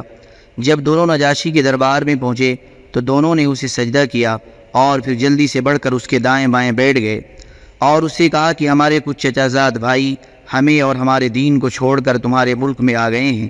نجاشی نے کہا، وہ کہاں ہیں؟ دونوں نے کہا، وہ یہاں تمہارے ملک میں فلاں جگہ ہیں، آدمی بھیج کر ان کو بلا لو۔ چنانچہ نجاشی نے مسلمانوں کے پاس بلانے کے لیے آدمی بھیجا۔ حضرت جعفر رضی اللہ تعالیٰ عنہ نے اپنے ساتھیوں سے کہا، آج میں تمہاری طرف سے بادشاہ کے سامنے بات کروں گا۔ چنانچہ سارے مسلمان حضرت جعفر رضی اللہ تعالیٰ عنہ کے پیچھے چل پڑے۔ حضرت جعفر رضی اللہ تعالیٰ عنہ نے دربار میں پہنچ کر سلام کیا اور سجدہ نہیں کیا۔ لوگوں نے ان سے کہا، تمہیں کیا ہوا؟ تم بادشاہ کو سجدہ نہیں کرتے ہو؟ انہوں نے کہا، ہم صرف اللہ کو سجدہ کرتے ہیں، اس کے علاوہ کسی کو نہیں کرتے۔ نجاشی نے کہا، یہ کیا بات ہے؟ حضرت جعفر رضی اللہ تعالیٰ عنہ نے فرمایا کہ اللہ تعالیٰ نے ہماری طرف ایک رسول بھیجا جس نے ہمیں حکم دیا کہ ہم اللہ کے علاوہ کسی کو سجدہ نہ کریں، اور اس نے ہمیں نماز اور زکوٰۃ کا حکم بھی دیا۔ عمرو بن عاص نے نجاشی سے کہا، یہ لوگ حضرت عیسیٰ بن مریم علیہ السلام کے بارے میں آپ کے مخالف ہیں۔ تو نجاشی نے حضرت جعفر سے کہا، تم لوگ حضرت عیسیٰ بن مریم اور ان کی والدہ کے بارے میں کیا کہتے ہو؟ حضرت جعفر نے کہا، ہم بھی وہی کہتے ہیں جو ان کے بارے میں اللہ نے کہا ہے، وہ اللہ کی پیدا کردہ روح اور اس کا وہ کلمہ ہے جن کو اللہ تعالیٰ نے کنواری اور مردوں سے الگ تھلگ رہنے والی اس عورت کی طرف القاء فرمایا تھا جس کو کسی بشر نے ہاتھ نہیں لگایا، اور نہ حضرت عیسیٰ علیہ السلام کی ولادت سے ان کا کنوارا پن ختم ہوا۔ نجاشی نے زمین سے ایک تنکا اٹھا کر کہا، اے حبشہ والو، اے عیسائی مذہب کے علماء اور پادریوں، اے رہبانیت اختیار کرنے والو، ہم حضرت عیسیٰ علیہ السلام کے بارے میں جو کہتے ہیں یہ مسلمان اس سے اس تنکے کے برابر بھی زیادہ نہیں کہتے۔ اور پھر مسلمانوں سے نجاشی نے کہا، خوش آمدید ہو تمہیں اور اس ذات اقدس کو جس کے پاس سے تم آئے ہو، اور میں گواہی دیتا ہوں کہ وہ اللہ کے رسول ہیں، اور یہ وہی ہیں جن کا تذکرہ ہم انجیل میں پاتے ہیں، اور یہ وہی رسول ہیں جن کی حضرت عیسیٰ بن مریم نے بشارت دی تھی۔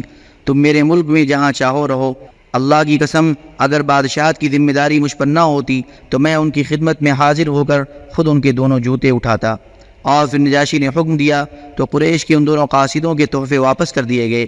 پھر حضرت عبداللہ بن مسعود رضی اللہ تعالیٰ عنہ جلدی سے مدینے کو گئے، یہاں تک کہ بدر میں شریک ہو گئے۔ حضرت ابو موسیٰ رضی اللہ عنہ فرماتے ہیں کہ رسول اللہ صلی اللہ علیہ وسلم نے ہمیں اس بات کا حکم دیا کہ ہم حضرت جعفر بن ابی طالب رضی اللہ تعالیٰ عنہ کے ساتھ نجاشی کے پاس چلے جائیں۔ جب قریش کو نجاشی کے پاس ہمارے چلے جانے کی خبر ہوئی تو انہوں نے عمرو بن عاص اور عمارہ بن ولید کو قاصد بنا کر بھیجا۔ پھر انہوں نے حضرت ابن مسعود کی پچھلی حدیث جیسا مضمون ذکر کیا ہے، اور اس حدیث میں یہ مضمون بھی ہے کہ نجاشی نے کہا اگر بادشاہت کی مجھ پر ذمہ داری نہ ہوتی تو میں ان کی یعنی حضور صلی اللہ علیہ وسلم کی خدمت میں حاضر ہو کر ان کی جوتیوں کو چومتا اور مسلمانوں سے کہا تم میرے ملک میں جتنا چاہو رہو، اور اس نے ہمارے لیے کھانے اور کپڑے کا حکم دیا۔ حضرت جعفر بن ابی طالب رضی اللہ عنہ فرماتے ہیں کہ قریش نے عمرو بن عاص اور عمارہ بن ولید کو ابو سفیان کی طرف سے تحفہ دے کر نجاشی کے پاس بھیجا، اور ہم لوگ ان دنوں نجاشی کے ملک میں تھے۔ انہوں نے نجاشی سے کہا کہ ہمارے کچھ گھٹیا اور بیوقوف لوگ آپ کے ہاں آ گئے ہیں، وہ آپ ہمیں دے دیں۔ نجاشی نے کہا جب تک میں ان کی بات سن نہ لوں ان کو تمہارے حوالے نہیں کر سکتا۔ چنانچہ آدمی بھیج کر ہمیں بلایا، ہم لوگ اس کے دربار میں آئے تو اس نے ہم سے کہا یہ لوگ یعنی عمرو بن عاص اور عمارہ بن ولید کیا کہہ رہے ہیں؟ ہم نے کہا یہ لوگ بتوں کی عبادت کرتے ہیں اور اللہ تعالیٰ نے ہماری طرف ایک رسول بھیجا، ہم اس پر ایمان لائے اور اس کی تصدیق کی۔ نجاشی نے ان سے پوچھا کہ کیا یہ لوگ تمہارے غلام ہیں؟ انہوں نے کہا نہیں۔ پھر اس نے کہا کیا ان پر تمہارا کچھ قرضہ ہے؟ انہوں نے کہا نہیں۔ تو نجاشی نے کہا تم لوگ ان کا راستہ چھوڑ دو۔ چنانچہ ہم نجاشی کے دربار سے باہر آ گئے تو عمرو بن عاص نے کہا حضرت عیسیٰ علیہ السلام کے بارے میں تم جو کہتے ہو یہ لوگ اس کے علاوہ کچھ اور کہتے ہیں۔ نجاشی نے کہا اگر انہوں نے حضرت عیسیٰ علیہ السلام کے بارے میں وہ نہ کہا جو میں کہتا ہوں تو میں ان کو اپنے ملک میں 1 منٹ نہیں رہنے دوں گا۔ اور اس نے ہمارے پاس بلانے کے لیے آدمی بھیجا۔ یہ اس کا دوبارہ بلانا ہمارے لیے پہلی دفعہ کے بلانے کی نسبت زیادہ پریشانی کا سبب بنا۔ ہم دوبارہ اس کے پاس گئے، اس نے کہا تم حضرت عیسیٰ بن مریم کے بارے میں کیا کہتے ہو؟ انہوں نے کہا وہ کہتے ہیں کہ وہ یعنی حضرت عیسیٰ اللہ کی پیدا کردہ روح ہیں، اور وہ اللہ کا وہ کلمہ ہے جس کو اللہ تعالیٰ نے کنواری اور مردوں سے الگ تھلگ رہنے والی عورت یعنی حضرت مریم علیہ السلام کی طرف القاء فرمایا تھا۔ حضرت جعفر فرماتے ہیں کہ نجاشی نے قاصد بھیج کر کہا کہ فلاں فلاں بڑے پادری اور فلاں فلاں راہب کو میرے پاس بلا کر لاؤ۔ چنانچہ ان میں سے کچھ لوگ نجاشی کے پاس آ گئے۔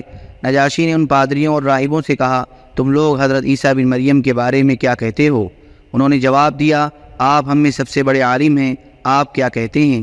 نجاشی نے زمین سے کوئی چھوٹی سی چیز اٹھا کر کہا کہ حضرت عیسیٰ علیہ السلام کے بارے میں ان مسلمانوں نے جو کچھ کہا ہے حضرت عیسیٰ علیہ السلام اس سے اس چھوٹی سی چیز کے برابر بھی بڑے ہوئے نہیں ہیں۔ پھر نجاشی نے مسلمانوں سے کہا کیا تمہیں کوئی تکلیف پہنچاتا ہے؟ انہوں نے کہا ہاں۔ چنانچہ نجاشی کے کہنے پر اس کے منادی نے یہ اعلان کیا کہ جو ان مسلمانوں میں سے کسی کو تکلیف پہنچائے اسے 4 درہم کا جرمانہ کر دو۔ پھر نجاشی نے مسلمانوں سے پوچھا کہ اتنا جرمانہ تمہیں کافی ہے؟ ہم نے کہا نہیں۔ چنانچہ اس نے جرمانہ دگنا یعنی 8 درہم کر دیا۔ جب حضور صلی اللہ علیہ وسلم ہجرت فرما کر مدینہ تشریف لے گئے اور آپ کا وہاں غلبہ ہو گیا تو ہم نے نجاشی سے کہا کہ رسول اللہ صلی اللہ علیہ وسلم غالب آ گئے ہیں اور ہجرت فرما کر مدینہ تشریف لے گئے ہیں، اور جن کافروں کے ستانے کے بارے میں ہم آپ کو بتایا کرتے تھے حضور صلی اللہ علیہ وسلم نے ان سب کو قتل کر دیا ہے، اس لیے ہم اب حضور صلی اللہ علیہ وسلم کے پاس جانا چاہتے ہیں، آپ ہمیں واپس جانے کی اجازت دے دیں۔ اس نے کہا ٹھیک ہے۔ اس نے ہمیں سواریاں بھی دی اور زاد سفر بھی۔ پھر کہا اپنے حضرت کو وہ سب کچھ بتا دینا جو میں نے آپ لوگوں کے ساتھ کیا ہے، اور یہ میرا نمائندہ تمہارے ساتھ جائے گا، اور میں اس بات کی گواہی دیتا ہوں کہ اللہ کے سوا کوئی معبود نہیں، اور حضرت محمد صلی اللہ علیہ وسلم اللہ کے رسول ہیں، اور ان کی خدمت میں عرض کرنا کہ وہ میرے لیے دعائے مغفرت کریں۔ حضرت جعفر رضی اللہ عنہ فرماتے کہ ہم وہاں سے چلے اور پھر مدینہ پہنچے تو حضور صلی اللہ علیہ وسلم نے میرا استقبال کیا اور مجھے اپنے گلے لگایا اور فرمایا کہ میں نہیں کہہ سکتا کہ مجھے فتح خیبر کی زیادہ خوشی ہے یا جعفر کے واپس آنے کی، اور حضرت جعفر کی واپسی فتح خیبر کے موقع پر ہوئی تھی۔ پھر حضور صلی اللہ علیہ وسلم بیٹھ گئے تو نجاشی کے قاصد نے کہا یہ حضرت جعفر ہیں، آپ ان سے پوچھ لیں کہ ہمارے بادشاہ نے ان کے ساتھ کیا سلوک کیا ہے۔ تو حضرت جعفر نے کہا جی ہاں، اس نے ہمارے ساتھ یہ کیا اور یہ کیا، اور واپسی پر ہمیں سواریاں دی اور زاد سفر بھی، اور اس نے کلمہ شہادت بھی پڑھا تھا کہ اللہ کے سوا کوئی معبود نہیں اور آپ اللہ کے رسول ہیں، اور مجھ سے کہا تھا کہ حضور صلی اللہ علیہ وسلم سے عرض کرنا کہ وہ میرے لیے دعائے مغفرت کریں۔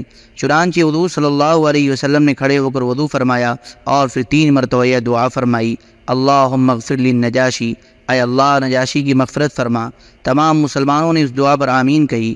پھر حضرت جعفر فرماتے ہیں کہ میں نے اس قاصد سے کہا کہ تم واپس جاؤ اور تم نے حضور صلی اللہ علیہ وسلم کو جو کچھ کرتے ہوئے دیکھا ہے وہ اپنے بادشاہ کو بتا دینا۔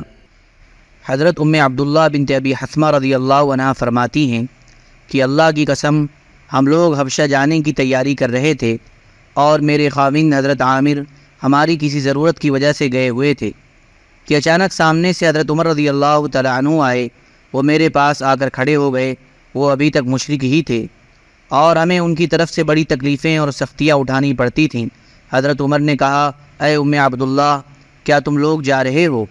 حضرت عبداللہ نے کہا، ہاں، جب تم ہمیں ستاتے ہو اور ہر وقت ہمیں دباتے ہو تو ہم جا رہے ہیں اور اللہ کی زمین میں کہیں رہیں گے یہاں تک کہ اللہ تعالیٰ ہی ان مصیبتوں سے نکلنے کی کوئی صورت پیدا فرما دے۔ حضرت عمر نے کہا، اللہ تمہارے ساتھ رہے۔ حضرت عبداللہ فرماتی ہیں، حضرت عمر پر کچھ ایسی رقت طاری ہوئی جو میں نے ان میں اس سے پہلے کبھی نہیں دیکھی تھی، اور پھر حضرت عمر واپس چلے گئے اور میرے خیال میں یوں ہمارے وطن چھوڑ کر چلے جانے کا انہیں بڑا غم ہو رہا تھا۔ پھر حضرت عامر ہماری وہ ضرورت پوری کر کے آئے تو میں نے کہا، اے ابو عبداللہ، اگر تم ذرا پہلے آ جاتے تو دیکھتے کہ ہمارے جانے کی وجہ سے حضرت عمر پر کیسی رقت طاری تھی اور وہ کیسے غمگین تھے۔ حضرت عامر نے کہا، کیا تمہیں ان کے اسلام لانے کی کچھ امید ہو گئی ہے؟ حضرت عبداللہ نے کہا، ہاں۔ حضرت عامر نے کہا کہ جب تک خطاب کا گدھا مسلمان نہیں ہوگا یہ آدمی جسے تم نے دیکھا ہے یعنی عمر مسلمان نہیں ہوگا۔ یعنی جیسے گدھے کا اسلام لانا ناممکن ہے ایسے ہی عمر کا اسلام لانا ناممکن ہے۔ حضرت عبداللہ فرماتی ہیں کہ حضرت عامر چونکہ دیکھ رہے تھے کہ عمر اسلام کے خلاف بہت سخت دل ہیں، اس وجہ سے انہوں نے ان کے اسلام سے مایوس ہو کر یہ بات کہی تھی۔ عبداللہ کا نام لیلہ ہے۔ حضرت خالد بن سعید بن عاص اور ان کے بھائی حضرت عمرو رضی اللہ تعالی عنہما دونوں ان صحابہ میں سے ہیں جو ہجرت کر کے حبشہ گئے تھے۔ حضرت خالد بیان کرتے ہیں کہ جنگ بدر کے 1 سال بعد جب مہاجرین حبشہ حضور صلی اللہ علیہ وسلم کی خدمت میں واپس آئے اور حضور صلی اللہ علیہ وسلم کی مجلس کے قریب پہنچے تو حضور صلی اللہ علیہ وسلم نے ان کا استقبال فرمایا۔ غزوہ بدر میں شریک نہ ہونے کا ان حضرات کو بڑا غم تھا۔ حضور صلی اللہ علیہ وسلم نے ان سے فرمایا، تم کس بات کا غم کرتے ہو؟ اور ان لوگوں کی تو ایک ہی ہجرت ہوئی اور تمہاری تو 2 ہجرتیں ہوئی ہیں۔ ایک دفعہ تو تم حبشہ کے بادشاہ کے پاس ہجرت کر کے گئے اور دوبارہ تم اس کے پاس سے میرے پاس ہجرت کر کے آئے ہو۔ حضرت ابو موسیٰ رضی اللہ عنہ فرماتے ہیں کہ ہم لوگ یمن میں تھے کہ ہمیں حضور صلی اللہ علیہ وسلم کے مدینہ ہجرت کرنے کی خبر ملی۔ چنانچہ میں اور میرے 2 بھائی حضور صلی اللہ علیہ وسلم کی طرف ہجرت کے ارادے سے چلے۔ میں سب میں چھوٹا تھا، ان میں سے ایک حضرت ابو بردہ اور دوسرے حضرت ابو روم تھے۔ راوی کہتے ہیں کہ حضرت ابو موسیٰ رضی اللہ تعالیٰ عنہ نے یا تو یہ فرمایا کہ ہم اپنی قوم کے 50 سے کچھ اوپر آدمیوں میں تھے، یا فرمایا کہ ہم 53 آدمیوں میں تھے، یا فرمایا کہ ہم 52 آدمیوں میں تھے۔ ہمیں ایک کشتی پر سوار ہوئے، اس کشتی نے ہمیں نجاشی کے پاس حبشہ پہنچا دیا۔ وہاں ہمیں حضرت جعفر بن ابی طالب رضی اللہ عنہ ملے۔ ہم ان کے ساتھ وہاں ٹھہر گئے یہاں تک کہ ہم اکٹھے ہی مدینے آئے۔ جب ہم حضور صلی اللہ علیہ وسلم کی خدمت میں حاضر ہوئے تو آپ خیبر فتح فرما چکے تھے۔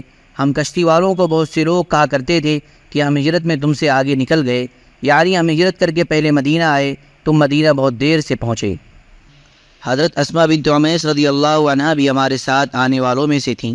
وہ حضور صلی اللہ علیہ وسلم کی زوجہ حضرت حفصہ رضی اللہ عنہا کو ملنے گئیں۔ حضرت اسماء مسلمانوں کے ساتھ ہجرت کر کے حبشہ گئی تھیں۔ اتنے میں حضرت عمر رضی اللہ تعالی عنہ حضرت حفصہ کے پاس آئے۔ حضرت اسماء وہاں ہی تھیں۔ جب حضرت عمر نے حضرت اسماء کو دیکھا تو پوچھا، یہ کون ہے؟ حضرت حفصہ نے کہا، یہ اسماء بنت عمیس ہیں۔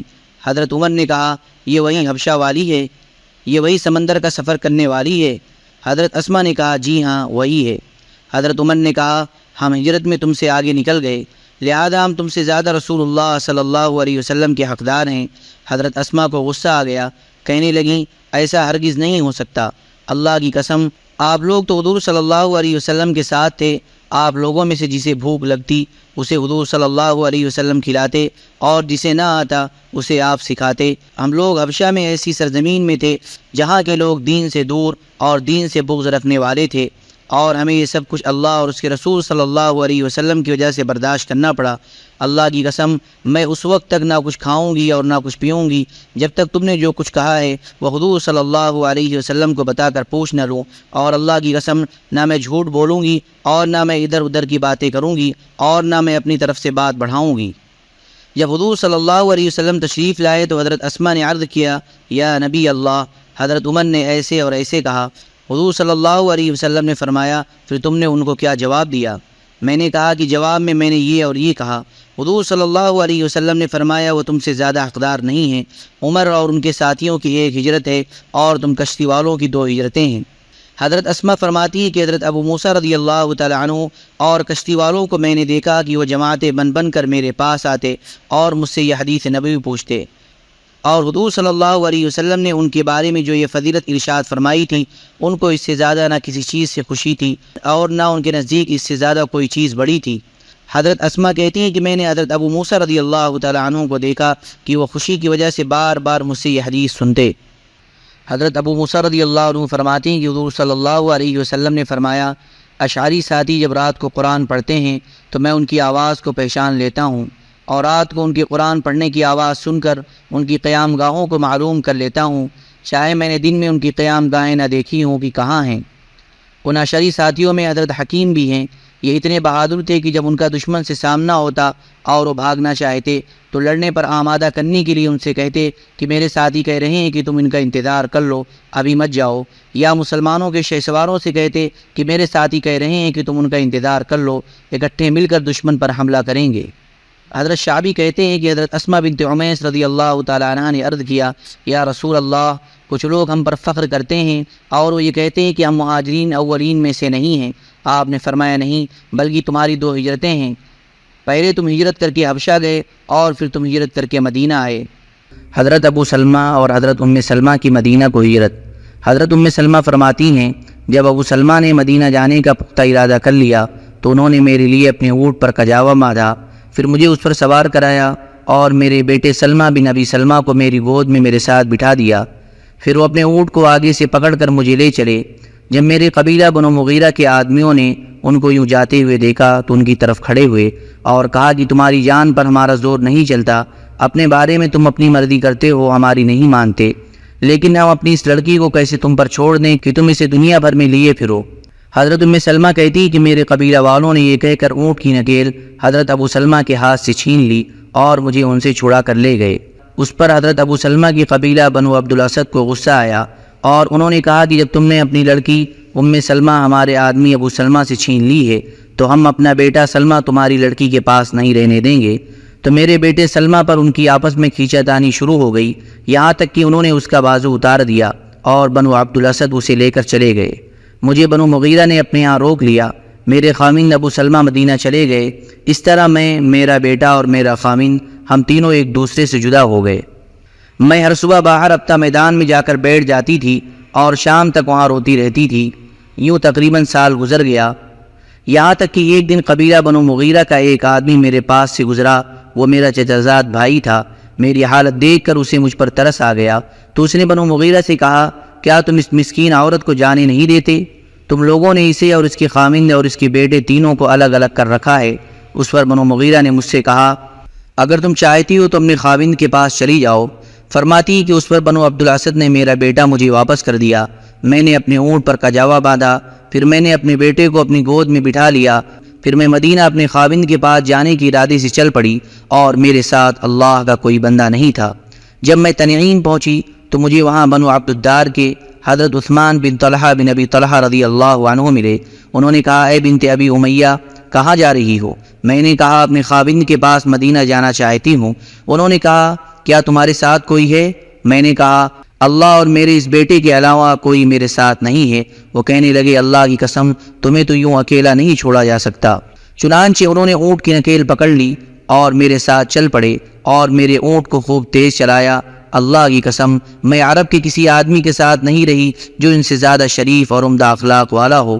جب وہ منزل پر پہنچتے تو میرے اونٹ کو بٹھا کر خود پیچھے ہٹ جاتے اور جب میں اونٹ سے اتر جاتی تو میرے اونٹ کو لے کر پیچھے چلے جاتے اور اس کا کجاوا اتار کر اسے کسی درخت سے باندھ دیتے، پھر ایک طرف کو کسی درخت کے نیچے جا کر لیٹ جاتے۔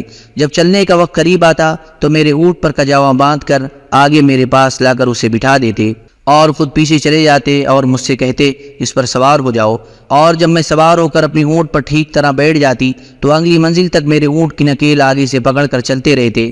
انہوں نے سارے سفر میں میرے ساتھ یہی معمول رکھا، یہاں تک کہ مجھے مدینہ پہنچا دیا۔ جب قباء میں بنو عمرو بن عوف کی آبادی پر ان کی نظر پڑی تو مجھ سے کہا تمہارا خامند اس بستی میں ہے، تم اس میں داخل ہو جاؤ، اللہ تمہیں برکت دے۔ اور حضرت ابو سلمہ وہاں ٹھہرے ہوئے تھے، پھر وہاں سے وہ مکہ واپس چلے گئے۔ حضرت ام سلمہ فرمایا کرتی تھی کہ ابو سلمہ کے گھرانے نے جتنی مصیبتیں برداشت کی ہیں میرے خیال میں اور کسی گھرانے نے اتنی مصیبتیں برداشت نہیں کی ہیں، اور میں نے حضرت عثمان بن طلحہ سے زیادہ شریف اور عمدہ اخلاق والا رفیق سفر نہیں دیکھا۔ اور یہ حضرت عثمان بن طلحہ بن ابی طلحہ عبدری رضی اللہ عنہ صلح حدیبیہ کے بعد مسلمان ہوئے، اور انہوں نے اور حضرت خالد بن ولید رضی اللہ عنہ نے اکٹھے ہجرت کی۔ حضرت صہیب بن سنان رضی اللہ تعالی عنہ کی ہجرت۔ حضرت صہیب رضی اللہ عنہ فرماتے کہ حضور صلی اللہ علیہ وسلم نے فرمایا کہ مجھے تمہاری ہجرت کا مقام دکھایا گیا ہے، وہ مقام دو پتریلے میدانوں کے درمیان ایک شوریلی زمین ہے، اور وہ مقام یا حجر ہے یا یثرب ہے۔ اور پھر حضور صلی اللہ علیہ وسلم مدینہ تشریف لے گئے، اور آپ کے ساتھ حضرت ابو بکر رضی اللہ تعالیٰ عنہ بھی تھے۔ میرا ارادہ بھی آپ کے ساتھ جانے کا تھا، لیکن مجھے قریش کے چند جوانوں نے روک لیا۔ میں اس رات کھڑا رہا، بالکل نہیں بیٹھا، وہ پہرا دے رہے تھے۔ مجھے کھڑا دیکھ کر وہ کہنے لگے اللہ تعالیٰ نے اسے پیٹ کی بیماری میں مبتلا کر کے تمہیں بے فکر کر دیا ہے، اب یہ کہیں جا نہیں سکتا ہے، لہذا اب اس کے پہرا دینے کی ضرورت نہیں۔ حالانکہ مجھے کوئی تکلیف نہیں تھی۔ چنانچہ وہ سب سو گئے، میں وہاں سے نکل پڑا۔ ابھی میں چلا ہی تھا کہ ان میں سے کچھ لوگ مجھ تک پہنچ گئے۔ یہ لوگ مجھے واپس لے جانا چاہتے تھے۔ میں نے ان سے کہا میں تمہیں چند اوقیہ سونا دے دیتا ہوں، تم میرا راستہ چھوڑ دو اور اس وعدہ کو پورا کر دو۔ چنانچہ میں ان کے پیچھے چلتا ہوا مکہ پہنچا، اور میں نے ان سے کہا کہ دروازے کی دہلیز کے نیچے کھودو، وہاں وہ سونا رکھا ہوا ہے، اور فلانی عورت کے پاس جاؤ اور اس سے میرے 2 جوڑے لے لو۔ اور میں وہاں سے روانہ ہو کر قباء حضور صلی اللہ علیہ وسلم کی خدمت میں حاضر ہوا۔ ابھی آپ قباء سے منتقل نہیں ہوئے تھے۔ جب آپ نے مجھے دیکھا تو فرمایا اے ابو یحییٰ، تمہاری تجارت میں بڑا نفع ہوا ہے کہ سونا اور کپڑا دے کر تم نے ہجرت کی سعادت حاصل کی۔ میں نے عرض کیا مجھ سے پہلے تو آپ کے پاس کوئی آیا نہیں، لہذا حضرت جبرائیل علیہ السلام نے ہی آپ کو اس واقعے کی خبر دی ہے۔ حضرت سعید بن مسیب رحمۃ اللہ علیہ فرماتے ہیں کہ حضرت صہیب رضی اللہ تعالی عنہ حضور صلی اللہ علیہ وسلم کی طرف ہجرت کے ارادے سے چل پڑے تو مشرکین قریش کی ایک جماعت نے ان کا پیچھا کیا۔ جب وہ ان کے قریب پہنچ گئے تو انہوں نے سواری سے اتر کر اپنا ترکش سنبھالا اور کہا اے جماعت قریش، تمہیں معلوم ہے کہ میں تم میں سب سے زیادہ تیر انداز ہوں۔ اللہ کی قسم جب میں تم کو اپنے ترکش کے تمام تیروں سے نشانہ بنا لوں گا پھر تم مجھ تک پہنچ سکو گے۔ پھر جب تیر ختم ہو جائیں گے تو جب تک میرے ہاتھ میں تلوار رہی میں تم پر تلوار سے حملے کرتا رہوں گا، اس کے بعد تم جو چاہے کر لینا۔ اور اگر تم کہو تو میں مکہ میں اپنے مال کا تم کو پتہ بتا دوں، وہ تم لے لو اور تم میرا راستہ چھوڑ دو۔ انہوں نے کہا ٹھیک ہے۔ چنانچہ اس پر ان کی صلح ہو گئی۔ انہوں نے ان کو اپنا مال کا پتہ بتا دیا۔ اس پر اللہ تعالیٰ نے حضور صلی اللہ علیہ وسلم پر یہ آیت نازل فرمائی وَمِنَ النَّاسِ مَن يَشْرِي نَفْسَهُ ابْتِغَاءَ مَرْضَاتِ اللَّهِ، اور لوگوں میں ایک شخص وہ ہے کہ بیچتا ہے اپنی جان کو اللہ کی رضا جوئی میں۔ یہ آیت آخر تک نازل ہوئی۔ جب حضور صلی اللہ علیہ وسلم نے حضرت صہیب کو دیکھا تو فرمایا تمہاری تجارت میں بڑا نفع ہوا اے ابو یحییٰ، تمہاری تجارت میں بڑا نفع ہوا اے ابو یحییٰ، اور ان کو یہ آیت پڑھ کر سنائی۔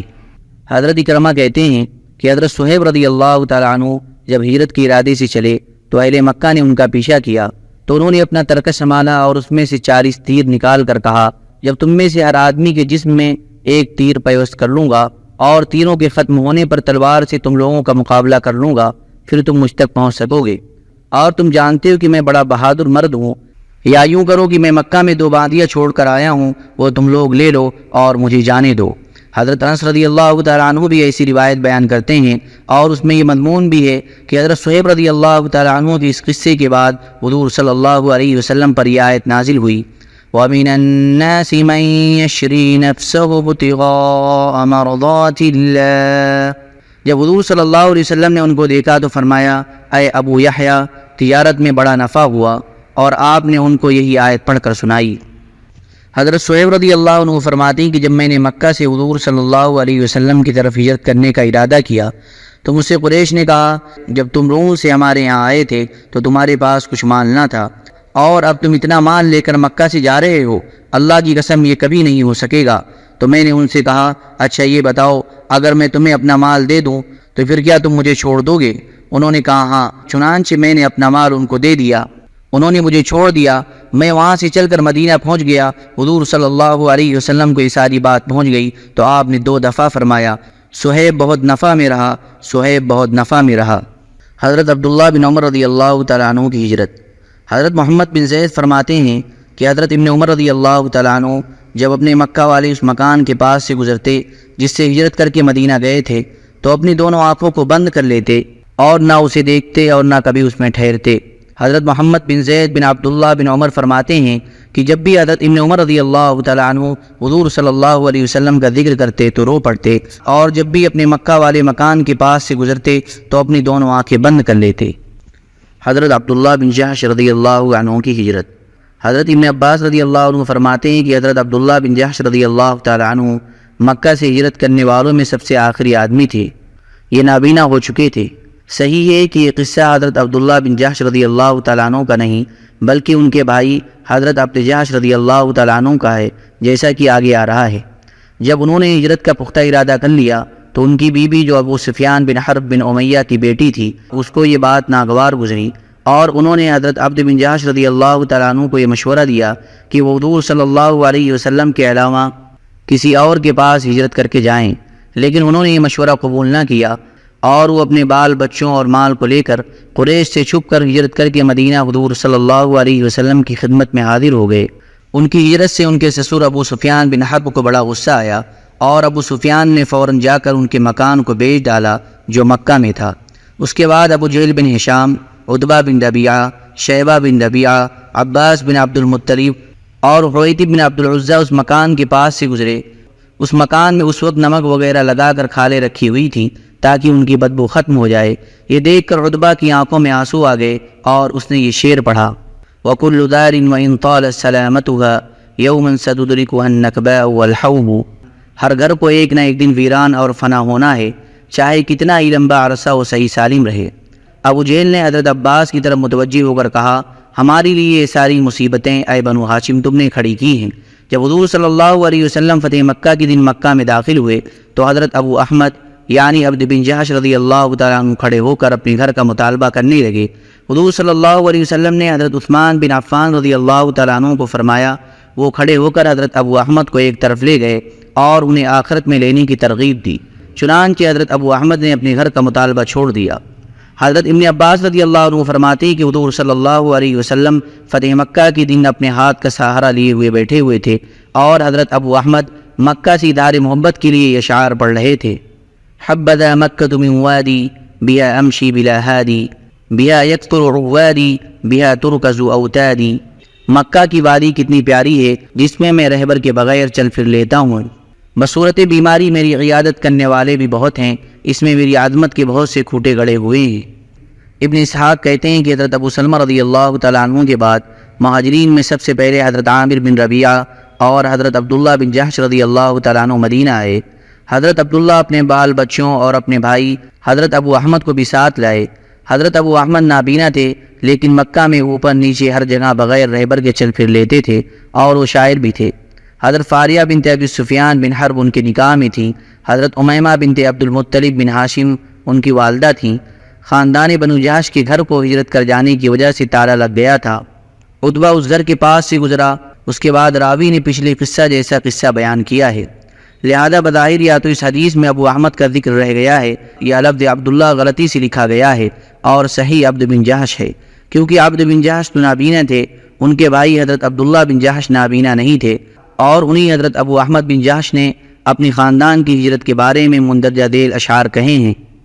وَلَمَّا رَأَتْنِي أُمُّ أَحْمَدَ غَادِيًا بِذِمَّةِ مَنْ أَخْشَىٰ بِغَيْبٍ وَأَرْهَبُ۔ اور جب میری بیوی احمد نے دیکھا کہ میں اس ذات کے بھروسے پر ہجرت کر کے جانے والا ہوں جس سے میں دیکھے بغیر ڈرتا ہوں، تقول فَإِمَّا كُنْتَ لَا بُدَّ فَاعِلًا فَيَمِّن بِنَا الْبُلْدَانَ وَلُنَنْ يَثْرِبُ، تو کہنے لگی اگر تمہیں ہجرت ہی کرنی ہے تو ہمیں کسی اور شہر میں لے جاؤ اور یثرب دور ہی رہے، وہاں نہ جاؤ۔ فقلت لها ما يثرب بمظنة وما يشاء الرحمن فالعبد يركب۔ میں نے اس سے کہا یثرب کوئی بری جگہ تو نہیں ہے، اور رحمان جو چاہتا ہے بندہ وہی کرتا ہے۔ إلى الله وجهي والرسول ومن يقم إلى الله يوما وجهه لا يخيب۔ میرا رخ اللہ اور رسول صلی اللہ علیہ وسلم کی طرف ہے، اور جو ایک دن بھی اپنا رخ اللہ کی طرف کرے گا وہ کبھی محروم نہیں رہے گا۔ فَكَمْ قَدْ تَرَكْنَا مِنْ حَمِيمٍ مُنَاصِحٍ وَنَاصِحَةٍ تَبْكِي بِدَمْعٍ وَتَنْدُبُ۔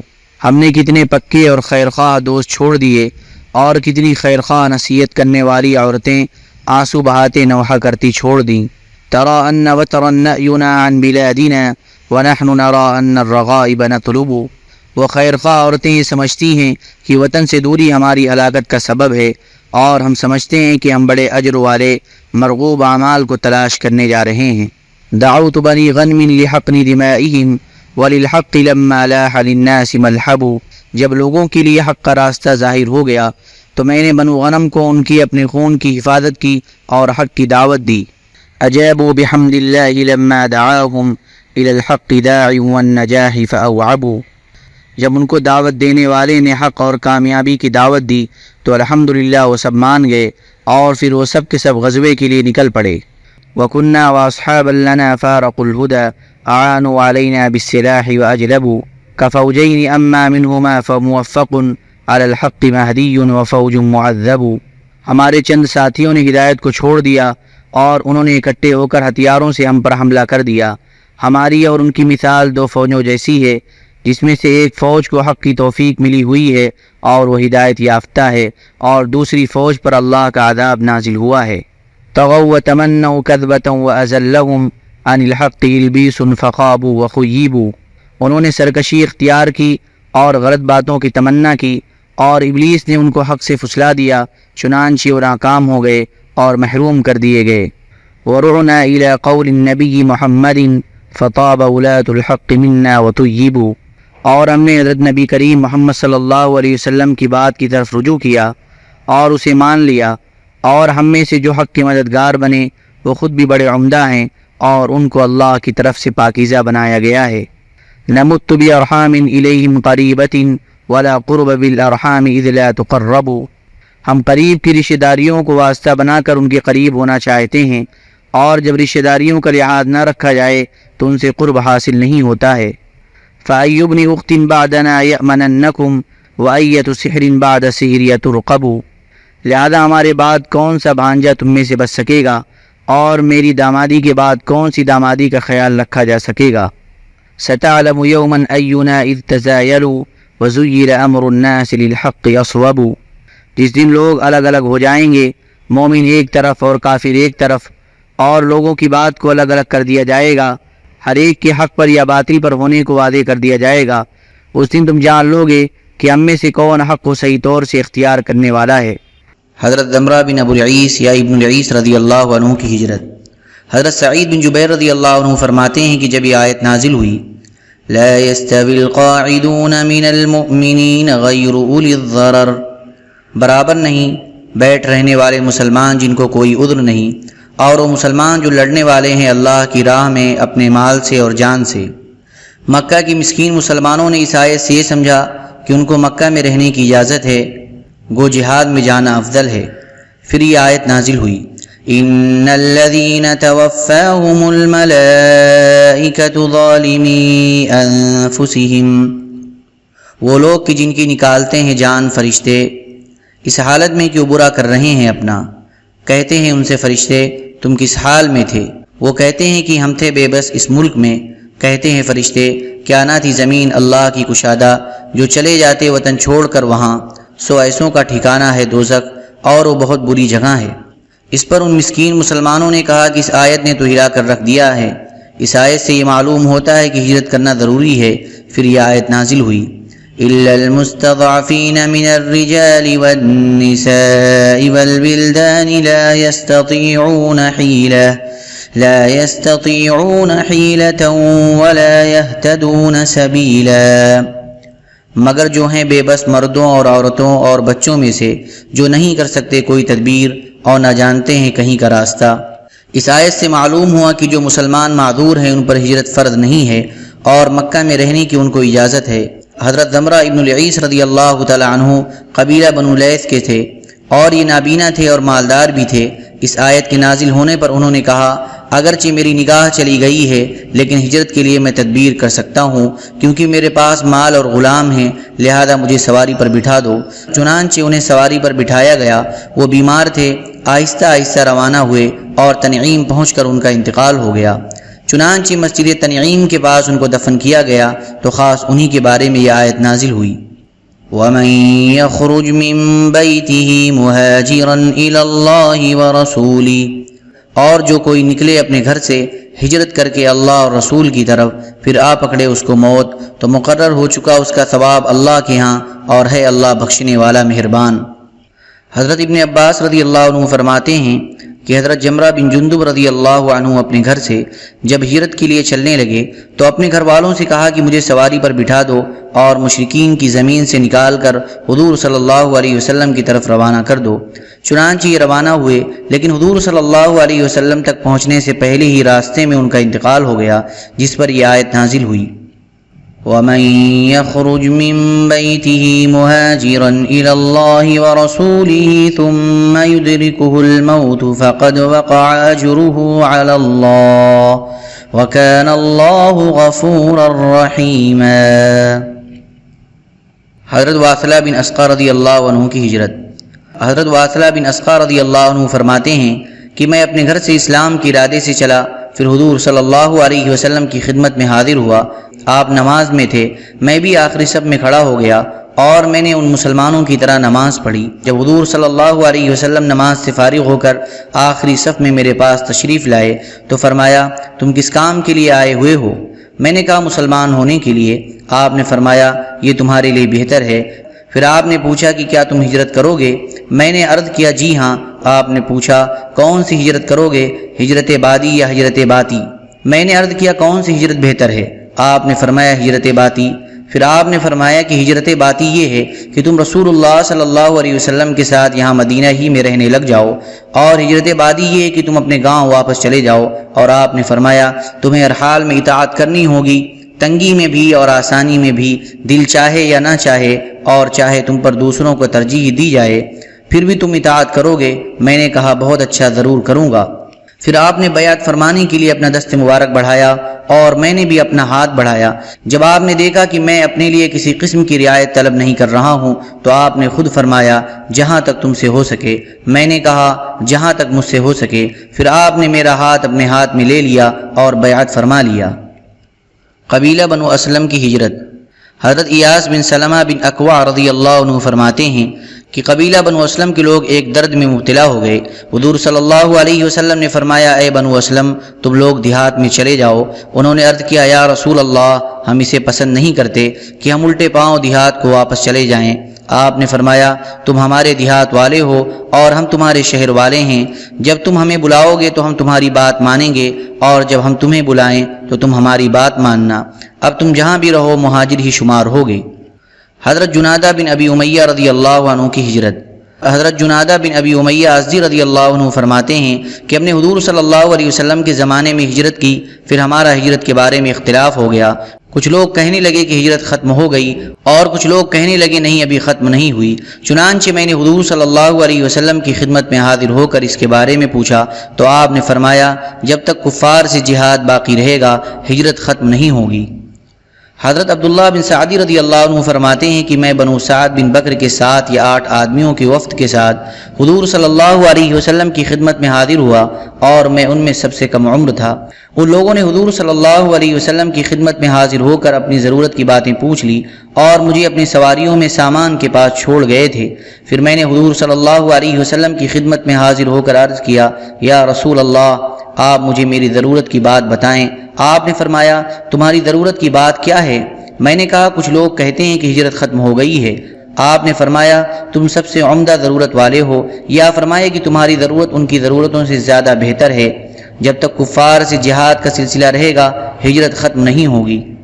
حضرت صفوان بن امیہ اور دوسرے حضرات سے ہجرت کے بارے میں جو کہا گیا اس کا بیان۔ حضرت ابن عباس رضی اللہ عنہ فرماتے ہیں کہ حضرت صفوان بن امیہ مکے کے بالائی حصے میں تھے۔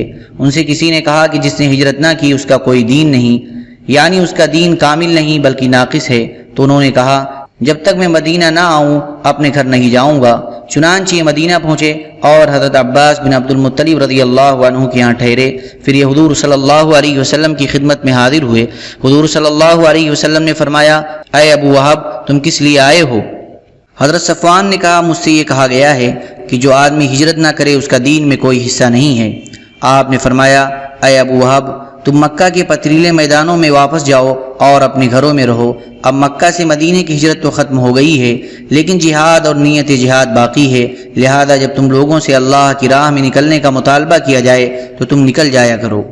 حضرت طاؤس فرماتے ہیں کہ حضرت صفوان بن امیہ رضی اللہ عنہ سے کہا گیا کہ جس کی ہجرت نہیں ہے وہ ہلاک و برباد ہو گیا۔ حضرت صفوان نے قسم کھائی کہ جب تک وہ حضور صلی اللہ علیہ وسلم کی خدمت میں ہو نہیں آئیں گے وہ اپنا سر نہیں دھوئیں گے۔ چنانچہ وہ اپنی سواری پر سوار ہو کر چل پڑے۔ جب مدینہ پہنچے تو حضور صلی اللہ علیہ وسلم کو مسجد کے دروازے پر پایا تو انہوں نے عرض کیا یا رسول اللہ مجھ سے یہ کہا گیا ہے کہ جس نے ہجرت نہ کی وہ ہلاک ہو گیا، تو میں نے قسم کھائی کہ جب تک آپ کی خدمت میں حاضر نہ ہو جاؤں گا اس وقت تک اپنا سر نہیں دھوؤں گا۔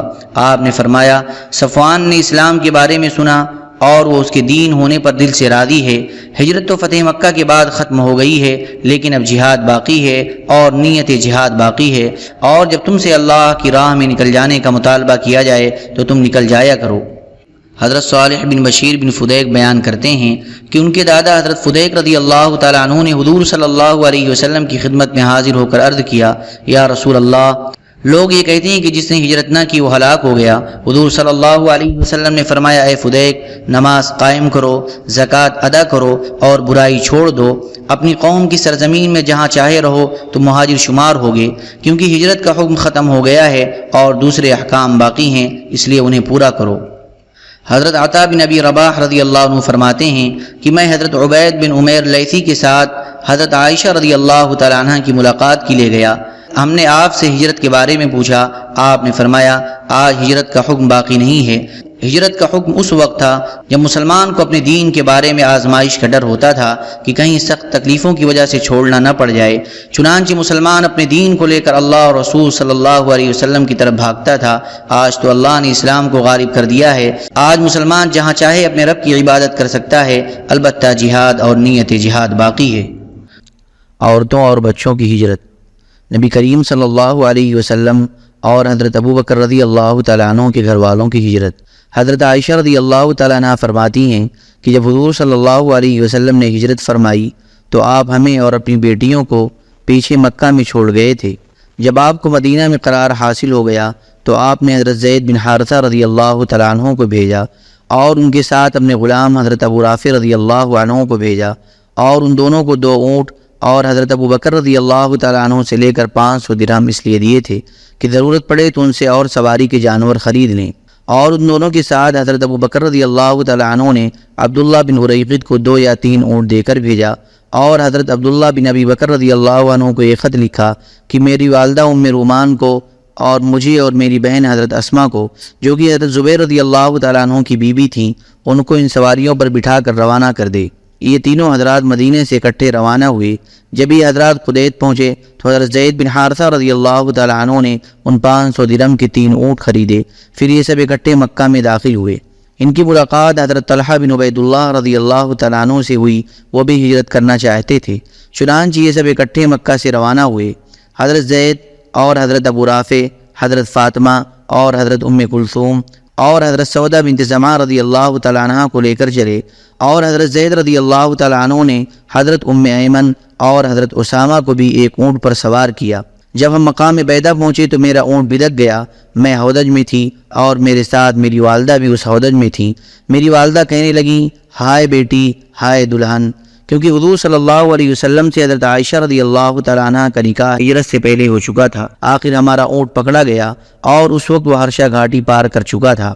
بہرحال اللہ تعالیٰ نے ہمیں بچا لیا، پھر ہم مدینہ پہنچ گئے۔ میں حضرت ابو بکر کے یہاں اتری اور حضور صلی اللہ علیہ وسلم کے گھر والے حضور صلی اللہ علیہ وسلم کے یہاں ٹھہرے۔ اس وقت حضور صلی اللہ علیہ وسلم اپنی مسجد بنا رہے تھے اور مسجد کے ارد گرد گھر تعمیر فرما رہے تھے۔ پھر ان گھروں میں اپنے گھر والوں کو ٹھہرایا پھر چند دن ہم ٹھہرے رہے۔ آگے لمبی حدیث حضرت عائشہ رضی اللہ تعالیٰ عنہ کی رخصتی کے بارے میں ذکر کی ہے۔ حیثمی نے اس حدیث میں حضرت عائشہ رضی اللہ تعالیٰ عنہ سے یہ نقل کیا ہے کہ ہم ہجرت کر کے چلے، راستے میں ایک دشوار گزار یعنی خطرناک گھاٹی سے جب ہمارا گزر ہونے لگا تو جس اونٹ پر میں تھی وہ بری طرح بلکا۔ اللہ کی قسم میں اپنی ماں کی یہ بات نہ بھولوں گی کہ وہ کہہ رہی تھی، ہائے چھوٹی سی دلہن، اور وہ اونٹ بلکتا ہی چلا گیا۔ اتنے میں نے سنا کوئی کہہ رہا تھا، اس کی نکیل نیچے پھینک دو، تو میں نے نکیل پھینک دی۔ وہ وہیں کھڑے ہو کر چکر کھانے لگا، گویا اس کے نیچے کوئی انسان اسے پکڑے ہوئے کھڑا ہے۔ حضور صلی اللہ علیہ وسلم کی صاحبزادی حضرت زینب رضی اللہ عنہا فرماتی ہیں کہ میں ہجرت کی تیاری کر رہی تھی کہ مجھ سے ہند بنت عتبہ ملی اور وہ کہنے لگی، اے محمد کی بیٹی، تمہارا کیا خیال ہے؟ کیا مجھے یہ خبر نہیں پہنچی کہ تم اپنے باپ کے پاس جانا چاہتی ہو؟ میں نے کہا، میرا تو ایسا ارادہ نہیں ہے۔ اس نے کہا، اے میرے چچا کی بیٹی، ایسا نہ کرو۔ اگر تمہیں اپنے سفر کے لیے کسی سامان کی ضرورت ہے یا اپنے باپ تک پہنچنے کے لیے کچھ مال کی ضرورت ہے تو میں تمہاری یہ ضرورت پوری کر سکتی ہوں، مجھ سے مت چھپاؤ، کیونکہ مردوں کا جو آپس میں جھگڑا ہے وہ عورتوں کے درمیان نہیں ہے۔ حضرت زینب فرماتی ہیں کہ میرا خیال یہی ہے کہ انہوں نے یہ ساری باتیں کرنے کے لیے کہی تھیں، لیکن میں اس سے ڈر گئی، اس لیے میں نے ان کے سامنے ہجرت کے ارادے کا انکار ہی کیا۔ حضرت ابن اسحاق کہتے ہیں کہ حضرت زینب رضی اللہ تعالیٰ عنہ ہجرت کی تیاری کرتی رہیں۔ جب وہ اس تیاری سے فارغ ہوئیں تو ان کے دیور کنانہ بن ربیع ان کے پاس اونٹ لائے، یہ اس اونٹ پر سوار ہو گئی۔ کنانہ نے اپنی کمان اور ترکش لی اور دن کی روشنی میں ان کے اونٹ کو آگے سے پکڑ کر لے چلے، اور یہ اپنے ہودج میں بیٹھی ہوئی تھیں۔ قریش کے لوگوں میں ان کے جانے کا چرچا ہوا، چنانچہ وہ لوگ ان کی تلاش میں نکل پڑے اور مقام ذی طویٰ میں انہیں پا لیا، اور حبار بن اسود فیری سب سے پہلے ان تک پہنچا۔ حبار نے حضرت زینب رضی اللہ تعالیٰ عنہ کو نیزے سے ڈرایا، یہ ہودج میں تھی۔ لوگ کہتے ہیں کہ وہ امید سے تھیں، چنانچہ ان کا حمل ساقط ہو گیا۔ ان کے دیور کنانہ نے گھٹنوں کے بل بیٹھ کر اپنے ترکش میں سے سارے تیر نکال کر سامنے ڈال دیے، اور پھر کہا، تم میں سے جو آدمی بھی میرے قریب آئے گا میں اس میں ایک تیر ضرور پیوست کروں گا۔ چنانچہ وہ لوگ ان سے پیچھے ہٹ گئے، اور ابو سفیان قریش کے بڑے لوگوں کو لے کر آئے اور انہوں نے کہا، اے آدمی، ذرا اپنی تیر اندازی روکو، ہم تم سے بات کرنا چاہتے ہیں۔ چنانچہ وہ رک گئے۔ ابو سفیان آگے آ کر ان کے پاس کھڑے ہوئے اور کہا، تم نے ٹھیک نہیں کیا کہ تم اس عورت کو علی اعلان سب کے سامنے لے کر چلے ہو، اور تم جانتے ہی ہو کہ ان کے والد محمد صلی اللہ علیہ وسلم کی وجہ سے ہمیں کتنی مصیبتیں اور تکلیفیں اٹھانی پڑی ہیں۔ جب تم ان کی بیٹی کو علی اعلان تمام لوگوں کے سامنے ہمارے درمیان میں سے لے کر جاؤ گے تو لوگ یوں سمجھیں گے کہ یہ سب ہماری ذلت اور کمزوری کی وجہ سے ہوا ہے کہ ان کی بیٹی سب کے سامنے یوں چلی گئی ہے، اور میری زندگی کی قسم ہمیں ان کو ان کے باپ سے روکنے کی کوئی ضرورت نہیں ہے، اور نہ ہم ان سے کوئی بدلہ لینا چاہتے ہیں۔ اس لیے اب تم اس عورت کو واپس لے جاؤ، یہاں تک کہ جب یہ شور و شغب ٹھنڈا پڑ جائے اور لوگ یوں کہنے لگیں کہ ہم نے ان کی بیٹی کو واپس کروا دیا ہے تو پھر چپکے سے اسے لے جانا اور اس کے باپ کے پاس پہنچا دینا۔ چنانچہ کنانہ نے ایسا ہی کیا۔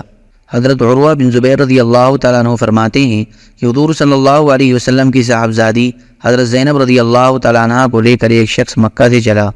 قریش کے دو آدمی پیچھے سے ان تک جا پہنچے، ان دونوں نے اس ایک پر حملہ کیا اور اس پر غالب آ گئے۔ چنانچہ حضرت زینب کو ان دونوں نے دھکا دیا جس سے وہ پتھر پر گر گئیں۔ وہ امید سے تھیں، ان کا حمل ساقط ہو گیا اور خون بہنے لگا، اور لوگ ان کو ابو سفیان کے پاس لے گئے۔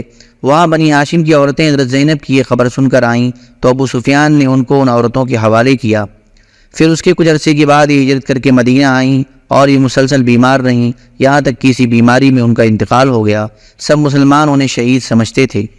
نبی کریم صلی اللہ علیہ وسلم کی زوجہ محترمہ حضرت عائشہ رضی اللہ تعالیٰ عنہ فرماتی ہیں کہ حضور صلی اللہ علیہ وسلم جب مکہ سے مدینہ تشریف لائے تو آپ کی صاحبزادی حضرت زینب رضی اللہ تعالیٰ عنہ مکہ سے کنانہ یا ابن کنانہ کے ساتھ روانہ ہوئیں۔ مکہ والے ان کی تلاش میں نکل پڑے، چنانچہ حبار بن اسود ان تک پہنچ گیا اور اپنا نیزہ ان کے اونٹ کو مارتا رہا یہاں تک کہ ان کو نیچے گرا دیا، جس سے ان کا حمل ساقط ہو گیا۔ انہوں نے صبر و تحمل سے کام لیا اور انہیں اٹھا کر لایا گیا۔ بنو ہاشم اور بنو امیہ کا ان کے بارے میں آپس میں جھگڑا ہو گیا۔ بنو امیہ کہتے تھے کہ ہم ان کے زیادہ حقدار ہیں کیونکہ یہ ان کے چچا زاد بھائی حضرت ابو العاص کے نکاح میں تھیں۔ آخر یہ ہند بنت عتبہ بن ربیعہ کے پاس رہتی تھیں اور وہ ان سے کہا کرتی تھی کہ یہ سب تمہارے باپ یعنی حضور صلی اللہ علیہ وسلم کی وجہ سے ہوا ہے۔ حضور صلی اللہ علیہ وسلم نے حضرت زید بن حارثہ رضی اللہ تعالیٰ عنہ کو فرمایا، کیا تم مکہ جا کر زینب کو نہیں لے آتے؟ انہوں نے کہا، ضرور یا رسول اللہ۔ آپ نے فرمایا، تم میری انگوٹھی لو، یہ ان کو بطور نشانی کے دے دینا۔ حضرت زید مدینہ سے چل دیے اور حضرت زینب رضی اللہ تعالیٰ عنہ تک چپکے سے بات پہنچانے کی مختلف تدبیریں اختیار کرتے رہے۔ چنانچہ ان کی ایک چرواہے سے ملاقات ہوئی۔ اس سے پوچھا کہ تم کس کے چرواہے ہو؟ اس نے کہا ابو العاص کا۔ حضرت زید نے پوچھا یہ بکریاں کس کی ہیں؟ اس نے کہا زینب بنت محمد صلی اللہ علیہ وسلم کی ہیں۔ حضرت زید اسے معروف کرنے کے لیے کچھ دیر اس کے ساتھ چلتے رہے، پھر اس سے کہا کیا یہ ہو سکتا ہے کہ تم کو میں کوئی چیز دوں، وہ تم حضرت زینب کو پہنچا دو اور اس کا کسی سے تذکرہ نہ کرو؟ اس نے کہا ہاں۔ چنانچہ اسے وہ انگوٹھی دے دی جسے حضرت زینب رضی اللہ تعالیٰ عنہ نے پہچان لیا۔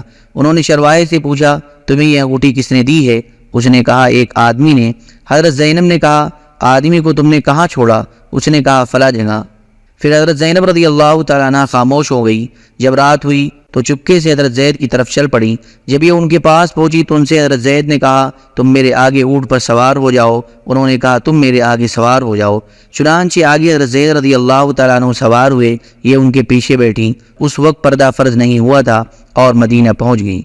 حضور صلی اللہ علیہ وسلم ان کے بارے میں فرمایا کرتے تھے کہ میری بیٹیوں میں سب سے اچھی بیٹی ہے جسے میری وجہ سے بہت زیادہ تکلیف اٹھانی پڑی ہے۔ جب یہ حدیث حضرت علی بن حسین رضی اللہ تعالیٰ عنہ تک پہنچی تو وہ حضرت عروہ کے پاس آئے اور ان سے کہا کہ وہ کون سی حدیث ہے جس کے بارے میں مجھے خبر ملی ہے کہ تم اسے بیان کر کے حضرت فاطمہ کا درجہ کم کر دیتے ہو؟